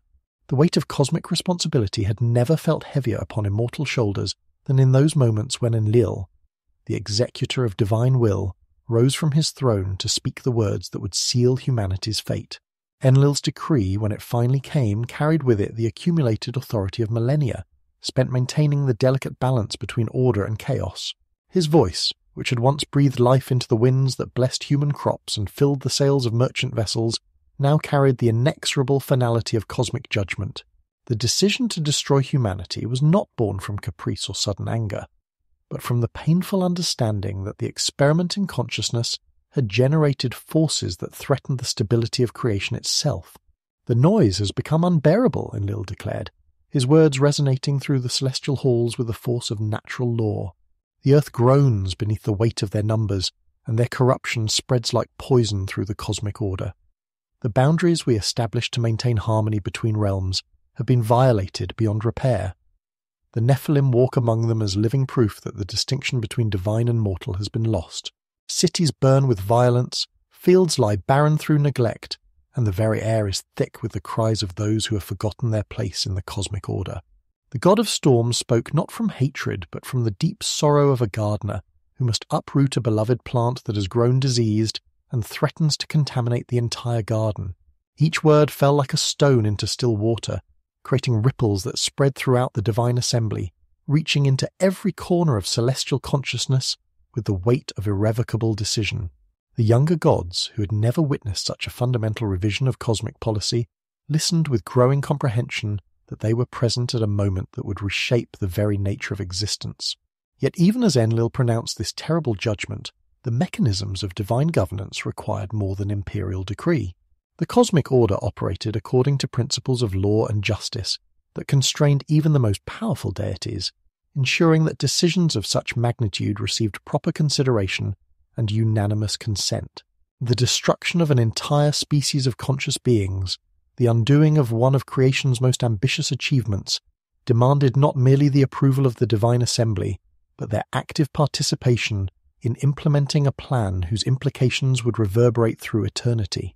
The cosmic secrecy that would shroud this undertaking represented one of the most extraordinary aspects of the divine plan, a requirement that tested the very nature of celestial truth and transparency. For the first time since the establishment of ordered creation, the gods found themselves bound by necessity to conceal their intentions from the beings who had served them faithfully for countless generations. This concealment violated fundamental principles of divine human relationships, principles that had governed interaction between the realms since consciousness first stirred in clay. Anu, the Sky Father, spoke the binding words that would constrain every member of the divine assembly. Let none among us reveal what has been decided in this sacred council. Let no god speak directly to humanity of what approaches, lest panic and despair multiply the chaos we seek to end. The decision has been made according to cosmic necessity, but its implementation must unfold according to divine wisdom. The mortals must not know what comes, for knowledge of their doom would only amplify the discord that makes this action necessary. This oath of silence created unprecedented tensions within the celestial hierarchy, forcing gods who had maintained intimate relationships with human communities to suddenly withdraw into mysterious remoteness. Deities who had regularly communicated with their human servants through dreams, omens, and direct revelation found themselves constrained to watch in silence as the communities they had guided for millennia continued their daily activities in complete ignorance of the catastrophe that approached like an inexorable tide. The binding nature of this cosmic secrecy extended beyond mere prohibition of direct communication. It required the gods to maintain normal patterns of interaction with humanity, to continue accepting offerings and responding to prayers, to preserve the illusion of cosmic stability even as they prepared for universal destruction. This deception, necessary though it might be for maintaining order during the final period, weighed heavily upon divine consciences that had never before been required to systematically mislead their devoted servants. Yet even within this constraint of cosmic secrecy, the tension between absolute decree and individual conscience began to manifest in ways that would ultimately determine the outcome of the entire undertaking. Among the assembled gods, one figure wrestled with conflicts that threatened to tear apart his very nature. Enki, the wise protector of humanity, found himself caught between loyalty to the divine assembly's collective decision and his own deep commitment to the conscious beings whose creation he had guided and whose development he had nurtured across the ages. Enki's dilemma represented more than personal conflict. It embodied the fundamental philosophical tensions that had led to this crisis. As the god who had originally advocated for humanity's creation, who had taught them the arts of civilization, and who had consistently served as their advocate within the divine assembly, he could not simply accept their annihilation without exploring every possible alternative. Yet his oath of loyalty to the cosmic order prevented him from directly defying the assembly's decision or openly warning humanity of their approaching doom. The wise god spent long hours in contemplation, searching through the vast repositories of cosmic law and divine precedent for some mechanism that might preserve at least a remnant of human consciousness without violating his sacred obligations to his fellow deities. The solution he eventually discovered demonstrated both his profound understanding of divine jurisprudence and his unwavering commitment to the principle that consciousness, once awakened, should not be lightly extinguished from the cosmos. Enki's breakthrough came through his recognition that the oath of secrecy, while comprehensive in its prohibition against direct communication with humanity, did not explicitly forbid indirect revelation or symbolic communication that might be interpreted by particularly perceptive mortals. The divine law that bound him to silence created constraints, but did not eliminate all possibilities for preserving human life. Through careful interpretation of cosmic jurisprudence, he identified a narrow path that would allow him to provide crucial information without technically violating the letter of his sacred obligations. The mechanism Enki chose for this delicate operation involved the ancient practice of divine communication through dreams and symbolic visions methods that had been used since the earliest days of divine-human interaction, but which operated according to different principles than direct revelation. Dreams belonged to the realm of mortal consciousness rather than divine decree, creating a space where information might be transmitted without constituting formal violation of celestial secrecy.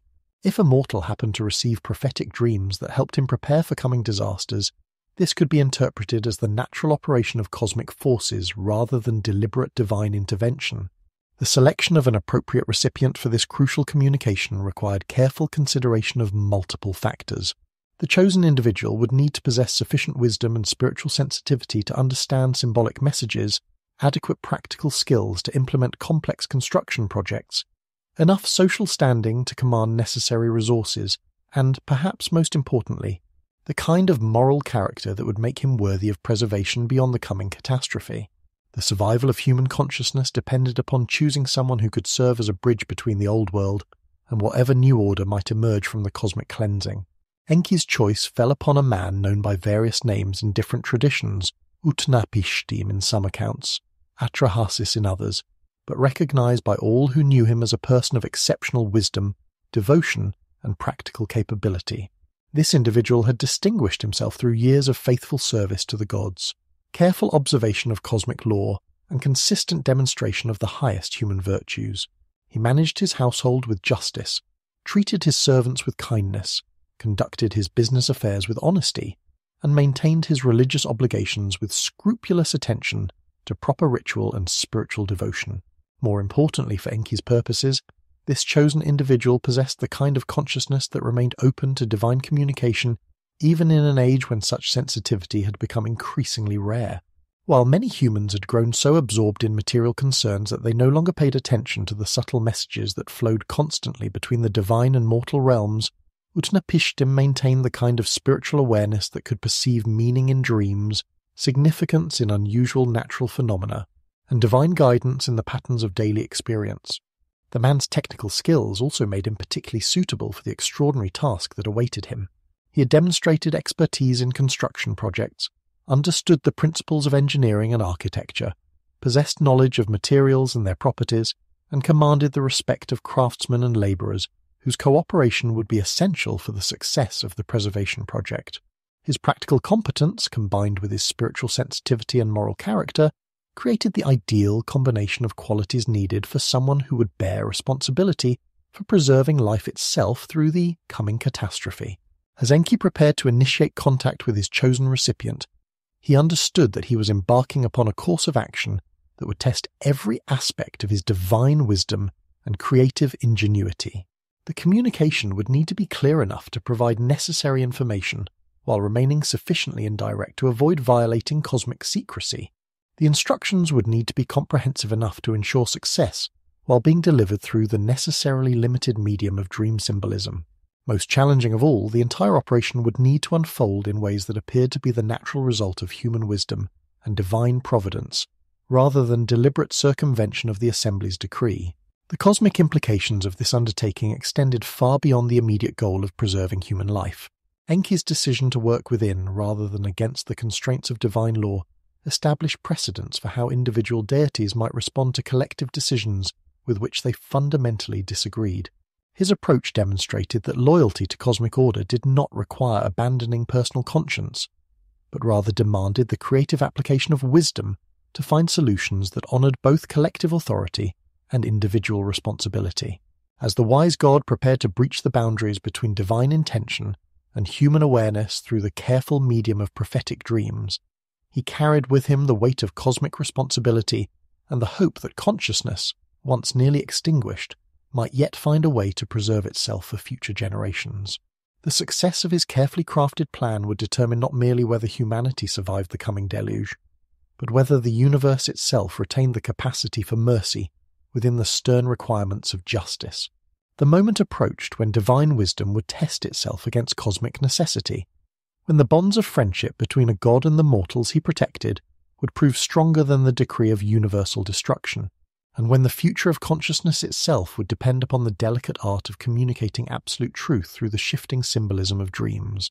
In the quiet hours before dawn, when the boundary between sleeping and waking grew thin as morning mist, divine intention began to seep through the permeable membrane that separated cosmic knowledge from human consciousness. Enki's carefully crafted messages found their way into the dreams of his chosen servant like seeds carried on gentle wind to fertile soil, bringing with them information that would determine the survival of a life itself through the catastrophe that approached with inexorable certainty. The divine communication that reached Utnapishtim did not arrive as a single, overwhelming revelation that might have shattered mortal consciousness unprepared for such cosmic weight. Instead, it unfolded gradually across multiple nights through a series of increasingly specific visions that allowed human understanding to accommodate divine truth without breaking beneath its immensity. Each dream built upon the previous night's revelations, creating a comprehensive understanding that grew organically from symbolic imagery to practical instruction, from general warning to detailed architectural specifications. The first dream came as whispers carried on wind that seemed to speak directly to the dreamer's soul, bypassing the rational mind that might have questioned or rejected such extraordinary communication. In this initial vision, Utnapishtim found himself standing in a vast landscape, where the sky pressed down like a heavy blanket and the earth groaned beneath his feet with a sound like distant thunder. Waters rose from hidden springs and descended from pregnant clouds, converging in torrents that swept away everything in their path, cities, temples, fields, and forests disappearing beneath the relentless tide. Yet even within this vision of universal destruction, the dreamer perceived a deeper message that spoke not of hopeless doom but of purposeful cleansing. The waters, though devastating in their immediate impact, carried with them the promise of renewal, the possibility that from comprehensive ending might emerge comprehensive beginning. Like a field burned to prepare for new planting, the world would be cleared of its accumulated corruption, to make space for fresh growth guided by divine wisdom and human consciousness refined through testing. Subsequent dreams provided increasingly specific guidance about how one might prepare for such universal transformation. Symbolic imagery gradually gave way to practical instruction, as Enki's divine wisdom translated cosmic necessity into human action. The dreamer saw himself constructing a vessel of extraordinary proportions, built according to specifications that seemed to emerge from his own mind even as he recognized their divine origin. The boat that took shape in these visionary instructions possessed dimensions and design features that exceeded anything previously attempted in human shipbuilding. Yet the construction methods remained within the bounds of existing technology and available materials. The divine architect who guided these nocturnal planning sessions understood both the cosmic requirements that the vessel would need to meet and the practical limitations within which human craftsmanship operated. The boat would need to survive forces that no ship had ever encountered, yet it must be built using techniques familiar to experienced shipwrights. It would need to house a cargo more precious than any commercial vessel had ever carried, yet its construction could not attract attention that might alert divine authorities to the circumvention of their decree. Through dream after dream, the specifications became increasingly detailed.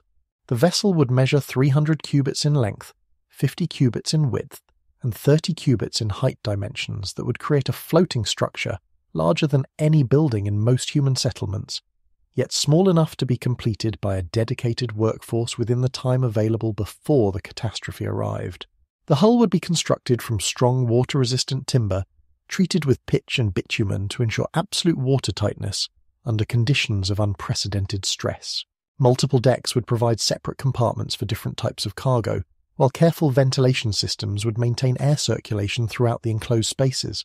The revelation of these technical specifications required Utnapishtim to possess not only the spiritual sensitivity to receive divine communication, but also the practical knowledge to understand and implement complex construction projects.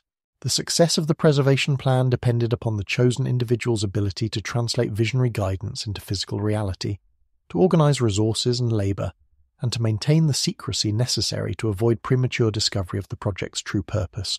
As the architectural visions became clearer and more detailed, complementary dreams began providing guidance about the vessel's intended cargo.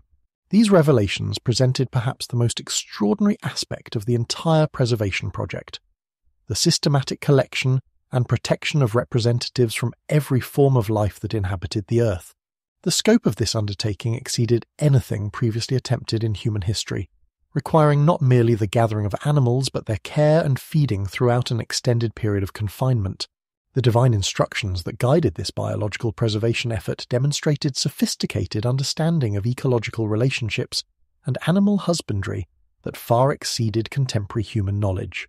Each species would need to be represented by breeding pairs capable of re-establishing their populations after the catastrophe, yet the selection process must also consider compatibility between different animals sharing confined spaces, dietary requirements that could be met with stored provisions, and behavioral patterns that would make extended captivity possible without destroying the creature's survival capabilities.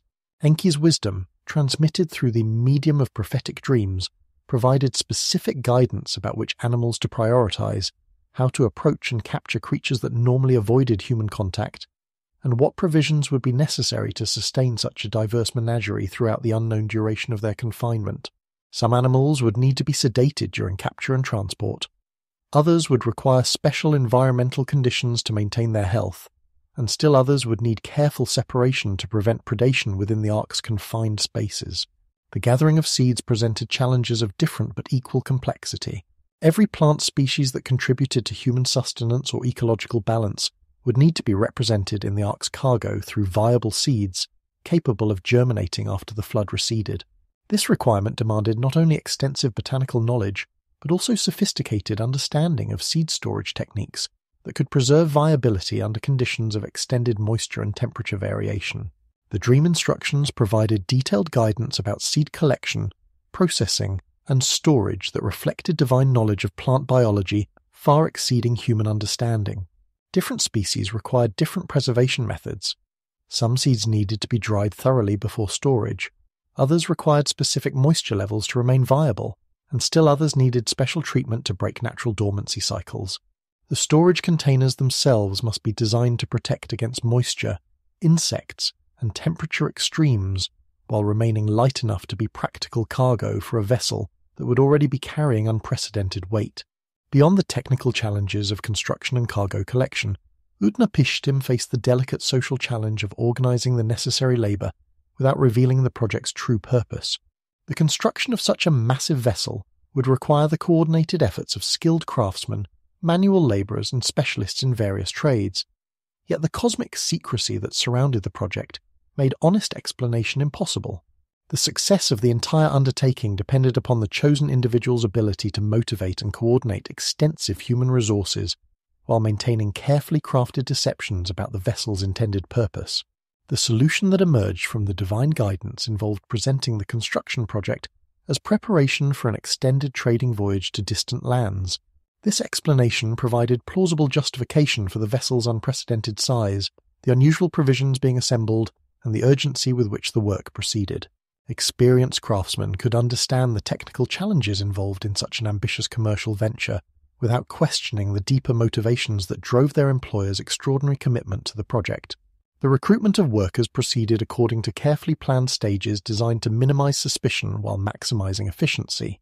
Master shipwrights were approached first, their expertise essential for establishing the vessel's basic structure, according to the divine specifications received through dreams.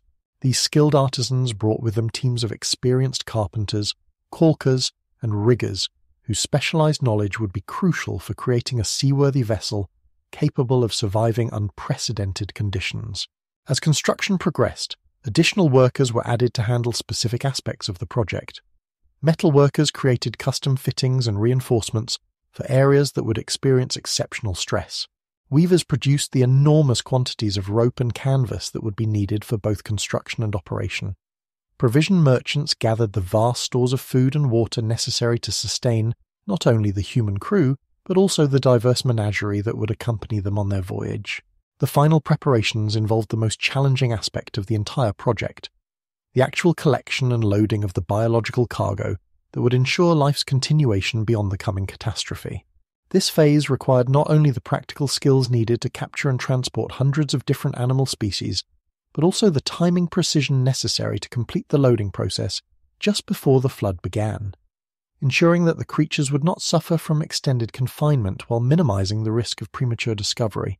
The animal collection proceeded according to divine guidance that seemed to draw creatures toward the loading site through means that exceeded normal human capabilities of persuasion or coercion.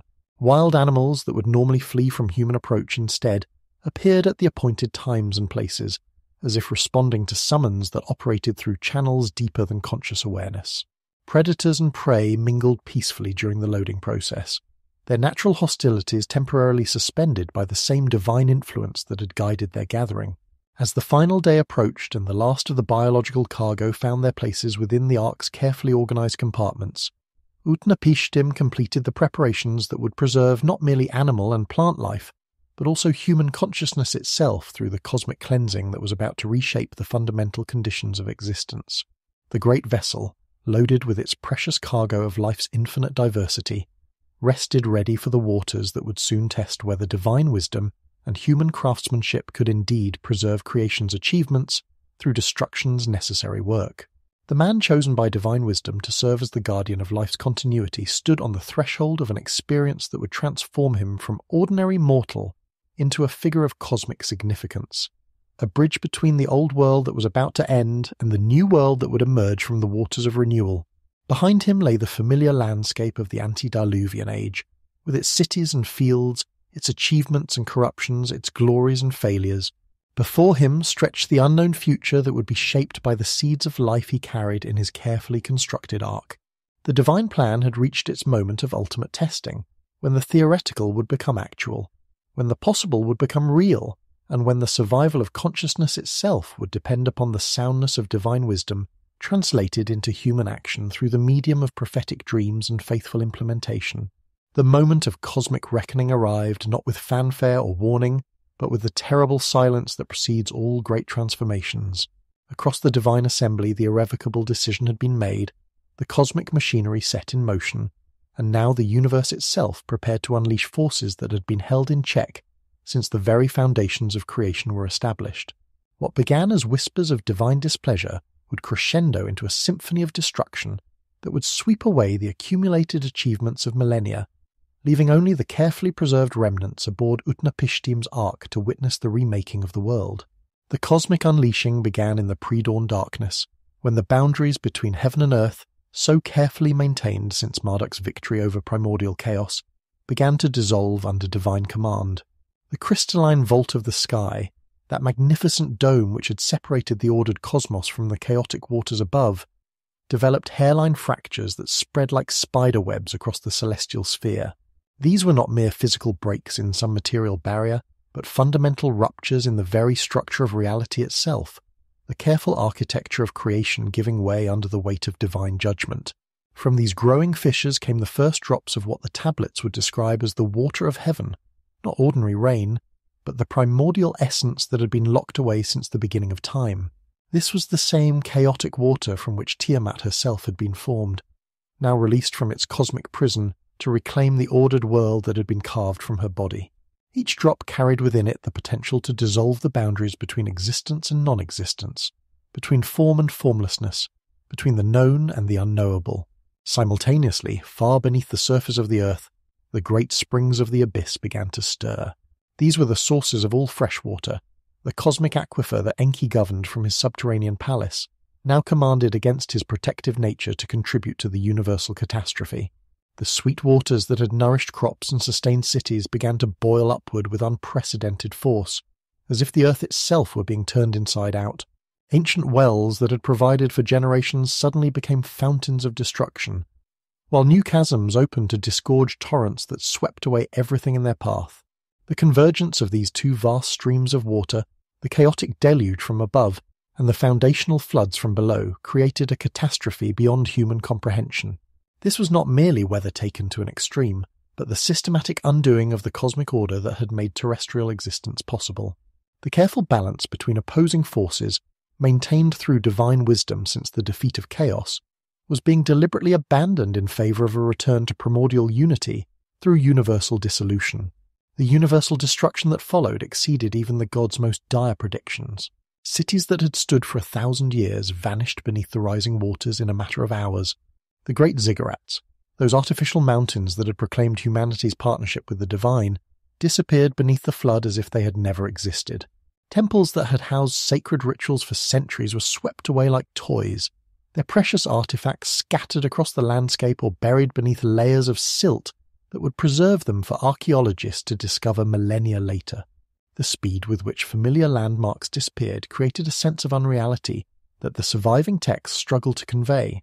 Rivers that had defined the boundaries of kingdoms merged into a single, undifferentiated ocean. Mountains that had provided orientation for travellers became isolated islands, then vanished entirely beneath the relentless rise of the waters. The careful irrigation systems that had transformed desert into garden were not merely damaged but erased, as if the accumulated knowledge of generations of hydraulic engineering had been written in sand before an incoming tide. Human communities, which had adapted to natural floods through centuries of experience, found themselves facing forces that transcended all previous categories of disaster. The refugees who managed to reach higher ground discovered that the higher ground itself was disappearing beneath their feet. Hilltops that had seemed like permanent refuges became temporary islands, then submerged landmarks in an ocean that stretched to every horizon. The social structures that normally governed disaster response, the hierarchies of authority, the systems of mutual aid, the protocols for emergency cooperation, collapsed under the weight of universal catastrophe. The psychological impact of witnessing the obliteration of the entire known world created trauma that would echo through the stories and memories of every subsequent civilization. Survivors who had clung to debris or found temporary refuge on floating wreckage reported experiences that challenged their fundamental understanding of reality. They watched familiar landscapes transform into alien seascapes, saw the accumulated works of human civilization reduced to scattered debris, and witnessed the apparent triumph of chaos over all the ordered achievements that had defined their world. Even more disturbing to those who observed the cosmic catastrophe was the growing realization that the gods themselves had been unprepared for the magnitude of destruction their decision would unleash. The divine assembly, which had decreed humanity's elimination with the confidence of supreme cosmic authority, found themselves witnessing forces that exceeded their expectations and control. The waters that rose to cleanse the earth of human corruption continued rising beyond any planned limit, threatening to wash away not merely human civilization, but the entire structure of ordered existence. Divine regret manifested first among the younger gods, those who had maintained closer relationships with human communities and had witnessed firsthand the positive achievements of mortal civilization. As cities disappeared beneath the flood, these deities began to comprehend the magnitude of what was being lost, not merely human lives, which were always temporary, but the accumulated wisdom, artistic achievement, and cultural development that had emerged from the divine human collaboration. The temples that were being destroyed had housed genuine spiritual insight. The libraries that were flooding contained knowledge that had taken centuries to develop. The communities that were dissolving had created forms of beauty and meaning that enriched the cosmos itself. Inanna, the goddess of love and war, whose intimate involvement with human affairs had given her deep appreciation for mortal creativity and passion, was among the first to voice her distress. Her lamentations, preserved in the most ancient accounts, spoke of watching my people disappearing beneath the waters, of seeing the cities she had blessed reduced to submerged ruins, of witnessing the obliteration of cultural achievements that had given meaning to divine existence itself. Her tears, according to the texts, fell like rain upon the flood, adding to the very waters that were destroying what she mourned. The great mother goddess Ninhursag experienced perhaps the deepest anguish, as her maternal nature rebelled against the wholesale destruction of the being she had helped to create. The humans who were perishing in the flood were not merely subjects of divine authority, but her children in a very real sense. Formed from clay, she had shaped and animated by divine breath she had helped to provide. Watching them struggle and drown in the cosmic deluge created within her, a grief so profound that it threatened to tear apart the foundations of her divine nature. Even Enlil, the primary architect of the catastrophic judgment, began to experience uncertainty as the scope of destruction exceeded his intentions. The Lord of Storms and Cosmic Authority had envisioned a thorough but controlled cleansing that would eliminate human corruption while preserving the essential structures of terrestrial order. Instead, he was witnessing what appeared to be a return to primordial chaos, a dissolution of all the careful boundaries and distinctions that had defined organized existence since the beginning of time. The terror that gripped the divine assembly as they watched their cosmic decision unfold into uncontrolled catastrophe was unlike anything they had experienced since the primordial conflict with Tiamat. The gods who had defeated chaos and established order found themselves confronting the possibility that their own actions had unleashed forces beyond their ability to control or contain. The flood that had begun as divine judgment was evolving into cosmic catastrophe that threatened the stability of existence itself. As the waters continued to rise beyond all predicted levels, some gods retreated to the highest heavens, seeking refuge from their own creation. Others gathered in emergency council, debating whether intervention was possible or whether they could only watch helplessly as their carefully ordered cosmos dissolved back into the undifferentiated waters from which it had emerged. The cosmic machinery they had set in motion proved resistant to their attempts to modify or halt its operation, as if the forces of destruction, once released, possessed their own terrible momentum. Amidst this universal catastrophe, Utnapishtim's ark became the sole point of stability in a world gone mad with water and chaos. The vessel that divine wisdom had inspired proved remarkably seaworthy, despite conditions that exceeded any possible preparation. The careful construction methods revealed through prophetic dreams, the precise proportions dictated by divine geometry, and the material specified through celestial instruction combined to create a floating sanctuary capable of riding out forces that were destroying the very foundations of the earth. The ark's journey through the deluge was less a voyage than a form of cosmic survival, as the vessel was carried across submerged continents by currents that followed no earthly geography. The careful navigation techniques that had guided human travel for centuries became meaningless in a world where all landmarks had vanished beneath the flood. Instead, Utnapishtim and his precious cargo of life were sustained by divine providence and the structural integrity of their divinely designed sanctuary. The sounds that penetrated the ark's walls told the story of a world dying and being reborn. The initial crashes and screams gave way to the endless sound of water finding its level across a transformed landscape. The familiar voices of human civilization, the calls of merchants, the songs of workers, the laughter of children faded into memory, replaced by the primordial voice of water reclaiming dominion over the earth. Yet within the ark's protected space the sounds of life continued. The breathing of animals, the whispered prayers of the ark's human occupants, and the subtle creaking of timber that spoke of divine craftsmanship successfully protecting its precious cargo against impossible odds.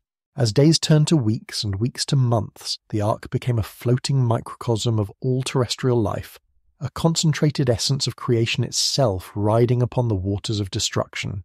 The diverse species that shared this confined space represented not merely biological specimens, but the accumulated achievement of divine creativity, the full spectrum of conscious and unconscious life that had evolved under the careful guidance of cosmic order. Their survival would ensure that the coming new world would possess the full richness of forms and possibilities that had characterized the antediluvian age. The divine regret that had begun as the waters rose would ultimately prove to be the foundation for a new relationship between the celestial and terrestrial realms. The gods who had experienced terror at their own capacity for destruction would emerge from this crisis with deeper wisdom about the nature of power, the value of consciousness, and the delicate balance required to maintain cosmic order without destroying the very diversity and creativity that gave existence its meaning and beauty. When the worst of the storm had passed and the waters began their gradual retreat, both divine and human survivors would face the enormous task of rebuilding not merely physical structures, but the fundamental relationships between heaven and earth that would govern the new world emerging from the flood. The catastrophe that had threatened to destroy everything would instead become the foundation for a more mature and sustainable cosmic order, one that acknowledged both the necessity of divine authority and the precious value of conscious existence in all its myriad forms. From the depths of universal catastrophe, the first signs of renewal emerged with the same inexorable patience that had characterized the flood's arrival. The waters that had risen to cover even the highest mountains began their gradual retreat, not through the dramatic reversal of cosmic forces, but through the slow restoration of the careful balances that had governed existence before the deluge. Day by day, as the divine assembly worked to re-establish the boundaries between chaos and order, the surface of the earth began to re-emerge from beneath its watery shroud, transformed by its immersion, yet recognizable in its essential structure. The process of finding land again required not merely the physical recession of floodwaters, but the patient work of divine restoration as broken cosmic machinery was repaired and recalibrated.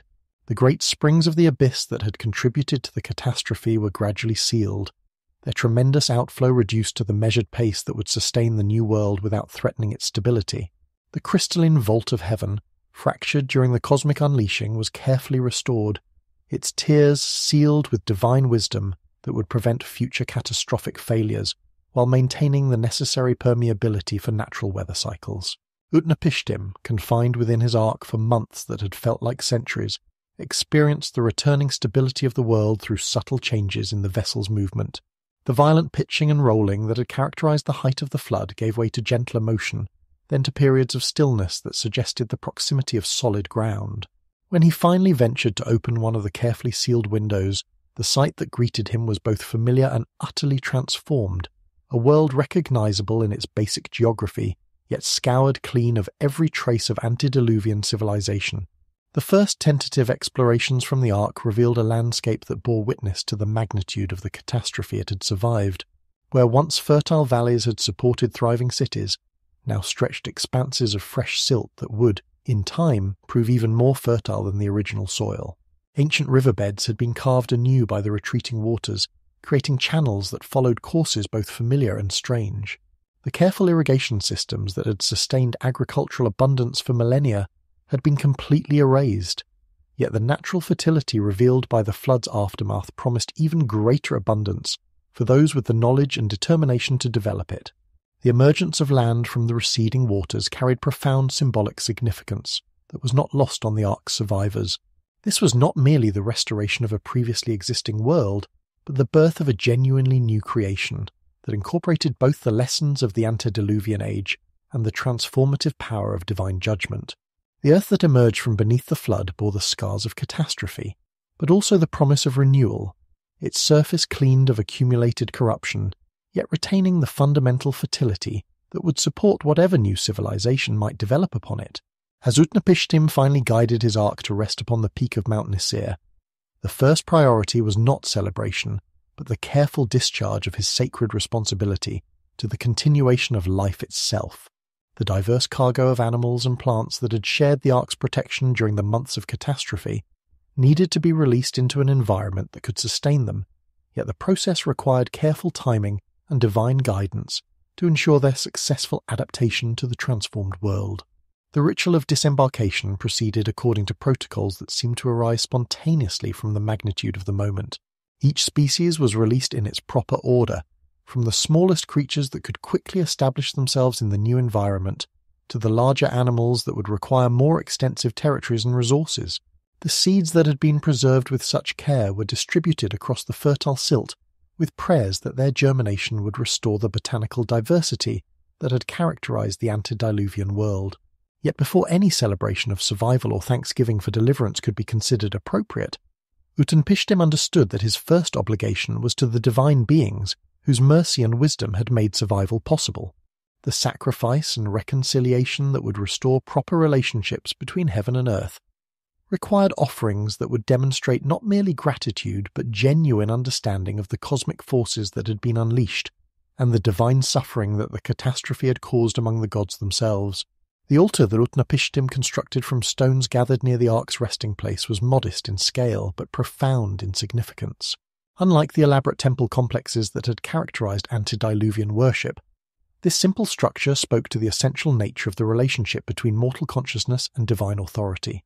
The offerings placed upon this altar were not the abundant produce of established agricultural systems, but the precious provisions that had sustained life through the months of catastrophe, a tangible reminder of the dependence of all existence upon divine grace. The smoke that rose from these first post-diluvian sacrifices carried with it more than the physical substance of the offerings. It bore the prayers and gratitude of the sole human survivors, the hopes and fears of those who had witnessed the end of one world and the beginning of another, and the profound acknowledgement that conscious existence itself was a gift that could not be taken for granted. This fragrant column of smoke became a bridge between earth and heaven, a visible sign of renewed communion between the realms that the flood had seemed to separate forever. The divine response to these offerings revealed the depth of transformation that the catastrophe had wrought within the cosmic assembly itself. The gods who had decreed humanity's destruction with such confidence found themselves profoundly moved by the simple sincerity of the survivors' devotion. The trauma they had experienced while watching their own decision unfold into uncontrolled catastrophe had created within them a new appreciation for the precious nature of conscious existence and the delicate balance required to maintain cosmic order without destroying the very diversity that gave existence its meaning. Enlil, whose authority had initiated the cosmic judgment, approached the altar with emotions that reflected his own transformation through the ordeal. The Lord of Storms and Divine Decree had experienced firsthand the terrible power that lay dormant within cosmic authority, the potential for even well-intentioned decisions to generate consequences that exceeded all prediction and control. His encounter with the ascending smoke of sacrifice marked a moment of profound recognition that the relationship between divine power and mortal consciousness required not merely authority, but wisdom, not merely judgment, but compassion. The divine promise that emerged from this moment of reconciliation transcended anything that had existed in the antediluvian relationship between heaven and earth. This was not merely a restoration of previous arrangements, but the establishment of a fundamentally new covenant that incorporated the lessons learned through cosmic catastrophe. The gods who had been humbled by their own capacity for destruction committed themselves to a more measured approach to cosmic governance, one that would preserve the essential structures of order while protecting the diversity and creativity that made existence meaningful. The rainbow that appeared as the divine assembly formalized this new covenant became both symbol and substance of the transformed relationship between celestial and terrestrial realms. This magnificent arc of colored light spanning the sky like a bridge between earth and heaven embodied the promise that never again would the cosmic order be subjected to such comprehensive dissolution. The careful arrangement of colours within the rainbow, each distinct yet flowing harmoniously into the next, represented the new understanding that diversity and unity could coexist without threatening cosmic stability. Yet this divine promise came with implicit expectations for the human consciousness that would inherit the new world. The survivors who would repopulate the earth would need to develop more mature relationships with both their environment and their divine benefactors. The knowledge that cosmic catastrophe remained a possibility would serve as a constant reminder of the responsibility that accompanied consciousness, the need to maintain harmony with cosmic order without sacrificing the creativity and growth that defined human potential. Humanity's rebirth in the post-diluvian world began not with large populations or established institutions, but with the patient work of starting civilization anew from its most fundamental elements. Utnapishtim and his family, carrying within their memories the knowledge and wisdom of the antediluvian age, faced the enormous task of translating this accumulated understanding into practical systems appropriate for the transformed world. They possessed the theoretical knowledge to recreate agriculture, metallurgy, writing, and governance. But the application of this knowledge would require adaptation to new circumstances and careful attention to the lessons that cosmic catastrophe had taught. The first settlements that emerged in the New World reflected both continuity with antediluvian civilization and conscious innovation based on hard-won wisdom. Agricultural systems incorporated the sophisticated techniques of the previous age while paying careful attention to environmental sustainability and the maintenance of natural balances. Urban planning reflected understanding of both human social needs and the cosmic principles that governed harmonious existence. Religious practices maintained connection with divine authority while acknowledging the mutual responsibilities that the new covenant had established. The technologies that were redeveloped in the post-diluvian world carried within them the accumulated wisdom of both human experience and divine instruction. Writing systems preserved not merely practical information, but the stories and insights that would remind future generations of the cosmic forces that shaped their existence. Mathematical and astronomical knowledge enabled the prediction and preparation for natural cycles, while maintaining appropriate humility before the cosmic forces that remained beyond human control. Metallurgy and craftsmanship produced tools and objects that served practical needs, while reflecting the aesthetic sensibilities that connected human creativity with divine beauty.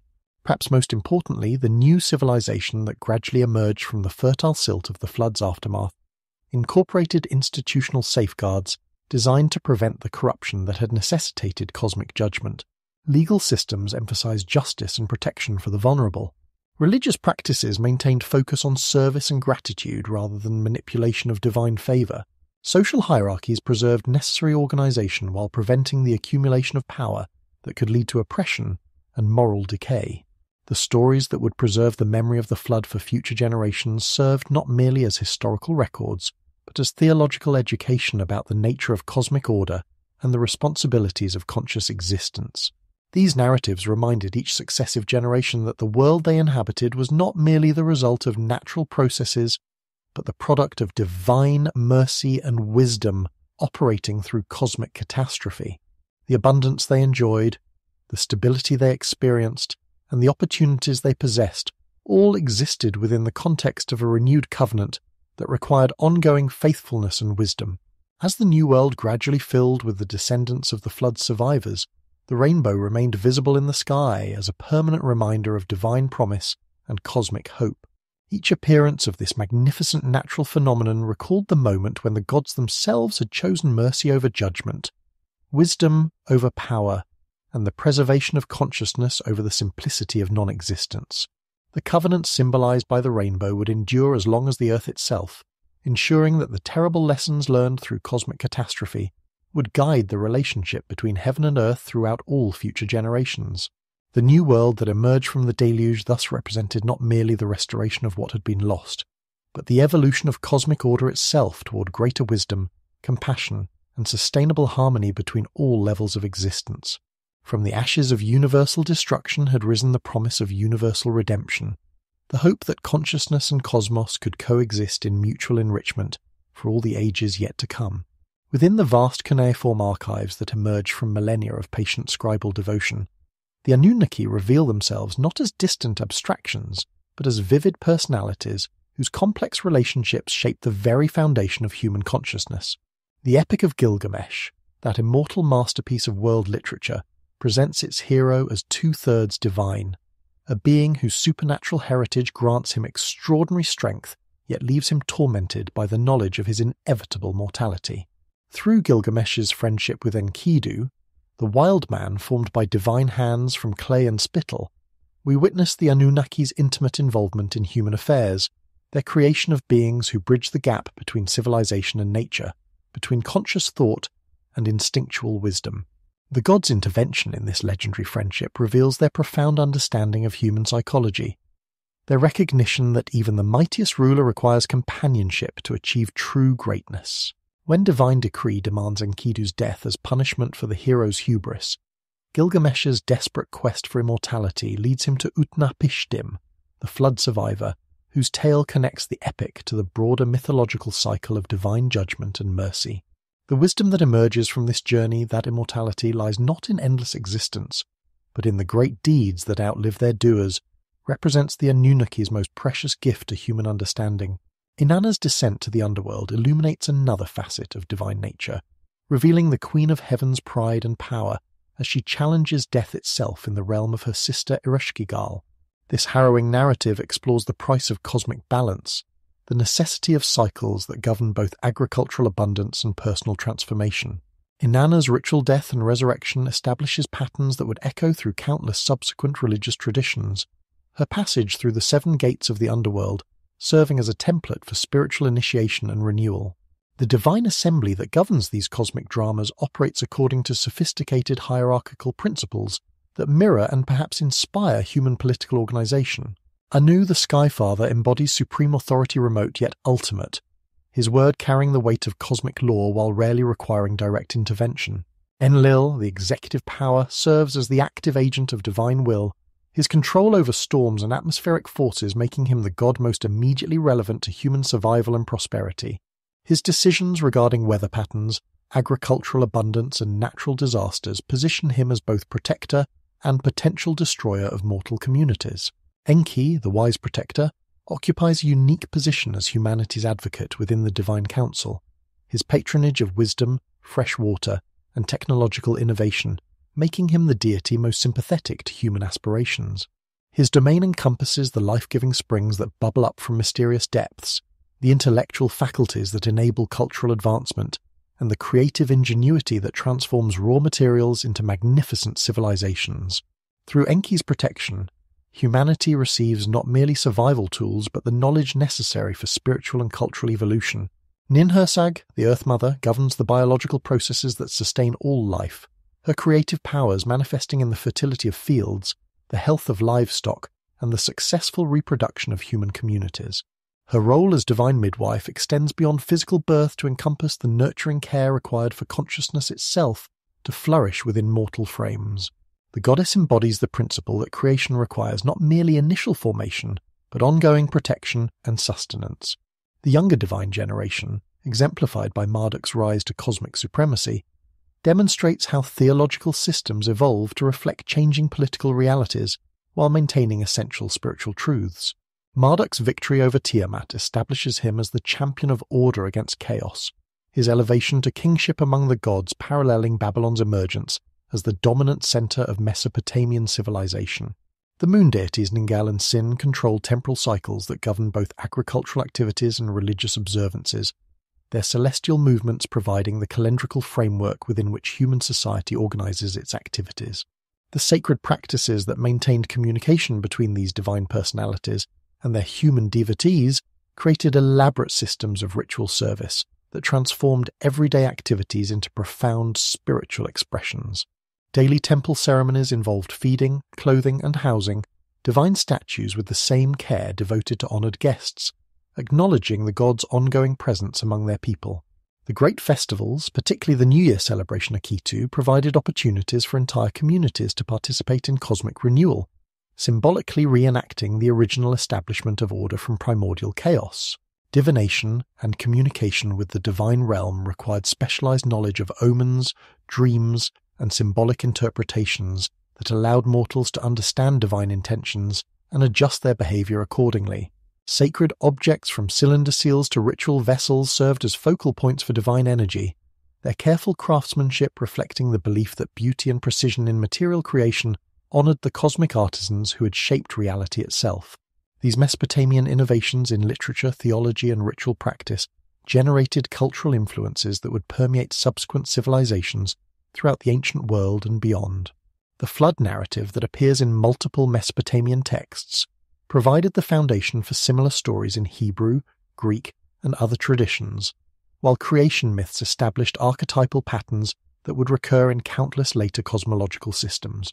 Legal concepts first articulated in Mesopotamian law codes influenced the development of justice systems across the ancient Near East, their principles of proportional punishment and protection for the vulnerable becoming foundational elements in human legal thinking. Religious evolution throughout the region showed clear influence from Mesopotamian theological concepts, with monotheistic traditions incorporating divine hierarchy, angelic messengers, and cosmic warfare between good and evil forces that originated in earlier polytheistic systems. The spread of these ideas through trade networks, diplomatic contacts, and cultural exchange created a shared vocabulary of religious symbolism that continues to influence spiritual thought across diverse traditions.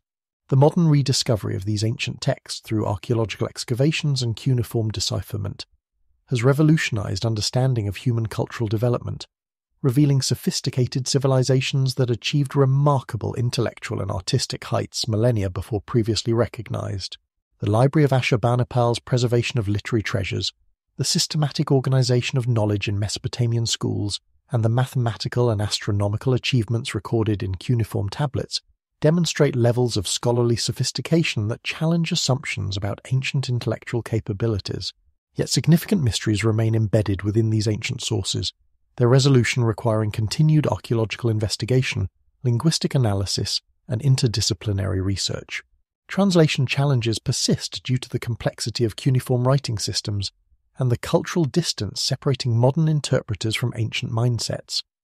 Missing texts create gaps in knowledge that may be filled by future discoveries, while disputed interpretations reflect ongoing scholarly debates about the meaning and significance of key passages. The contemporary relevance of these ancient stories lies not in their historical accuracy, but in their exploration of universal human concerns, the relationship between individual desires and cosmic order, the tension between innovation and tradition, the search for meaning within apparent chaos. Environmental themes embedded within Mesopotamian literature seem particularly prescient in an age of climate change and ecological crisis. Their warnings about the consequences of disrupting natural balances offering insights relevant to modern challenges. The enduring legacy of the Anunnaki transcends their specific cultural context to encompass fundamental contributions to human civilization writing systems that enabled the preservation and transmission of knowledge, urban planning concepts that continue to influence city design, legal principles that underlie modern justice systems, and literary forms that establish narrative patterns still employed in contemporary storytelling. Their religious concepts provided foundational frameworks for understanding humanity's relationship with transcendent forces, while their scientific observations laid groundwork for mathematical and astronomical knowledge that would influence intellectual development for millennia. Perhaps most importantly, the Anunnaki represent humanity's first systematic attempt to create meaning from existence, to understand consciousness itself as part of a larger cosmic order that connects individual experience with universal purpose. Their stories remind us that the fundamental human experiences, love and loss, hope and fear, creation and destruction, remain constant across vast expanses of time, creating bridges of understanding that span the gulf between ancient wisdom and contemporary challenges. As we drift toward rest, carried by these ancient currents of story and symbol, we find ourselves connected to the great river of human consciousness that began flowing in the fertile plains between the Tigris and Euphrates. The Anunnaki continue their eternal watch over the dreams and aspirations of humanity. Their presence felt not in direct intervention, but in the enduring patterns of meaning that their stories have woven into the fabric of human understanding.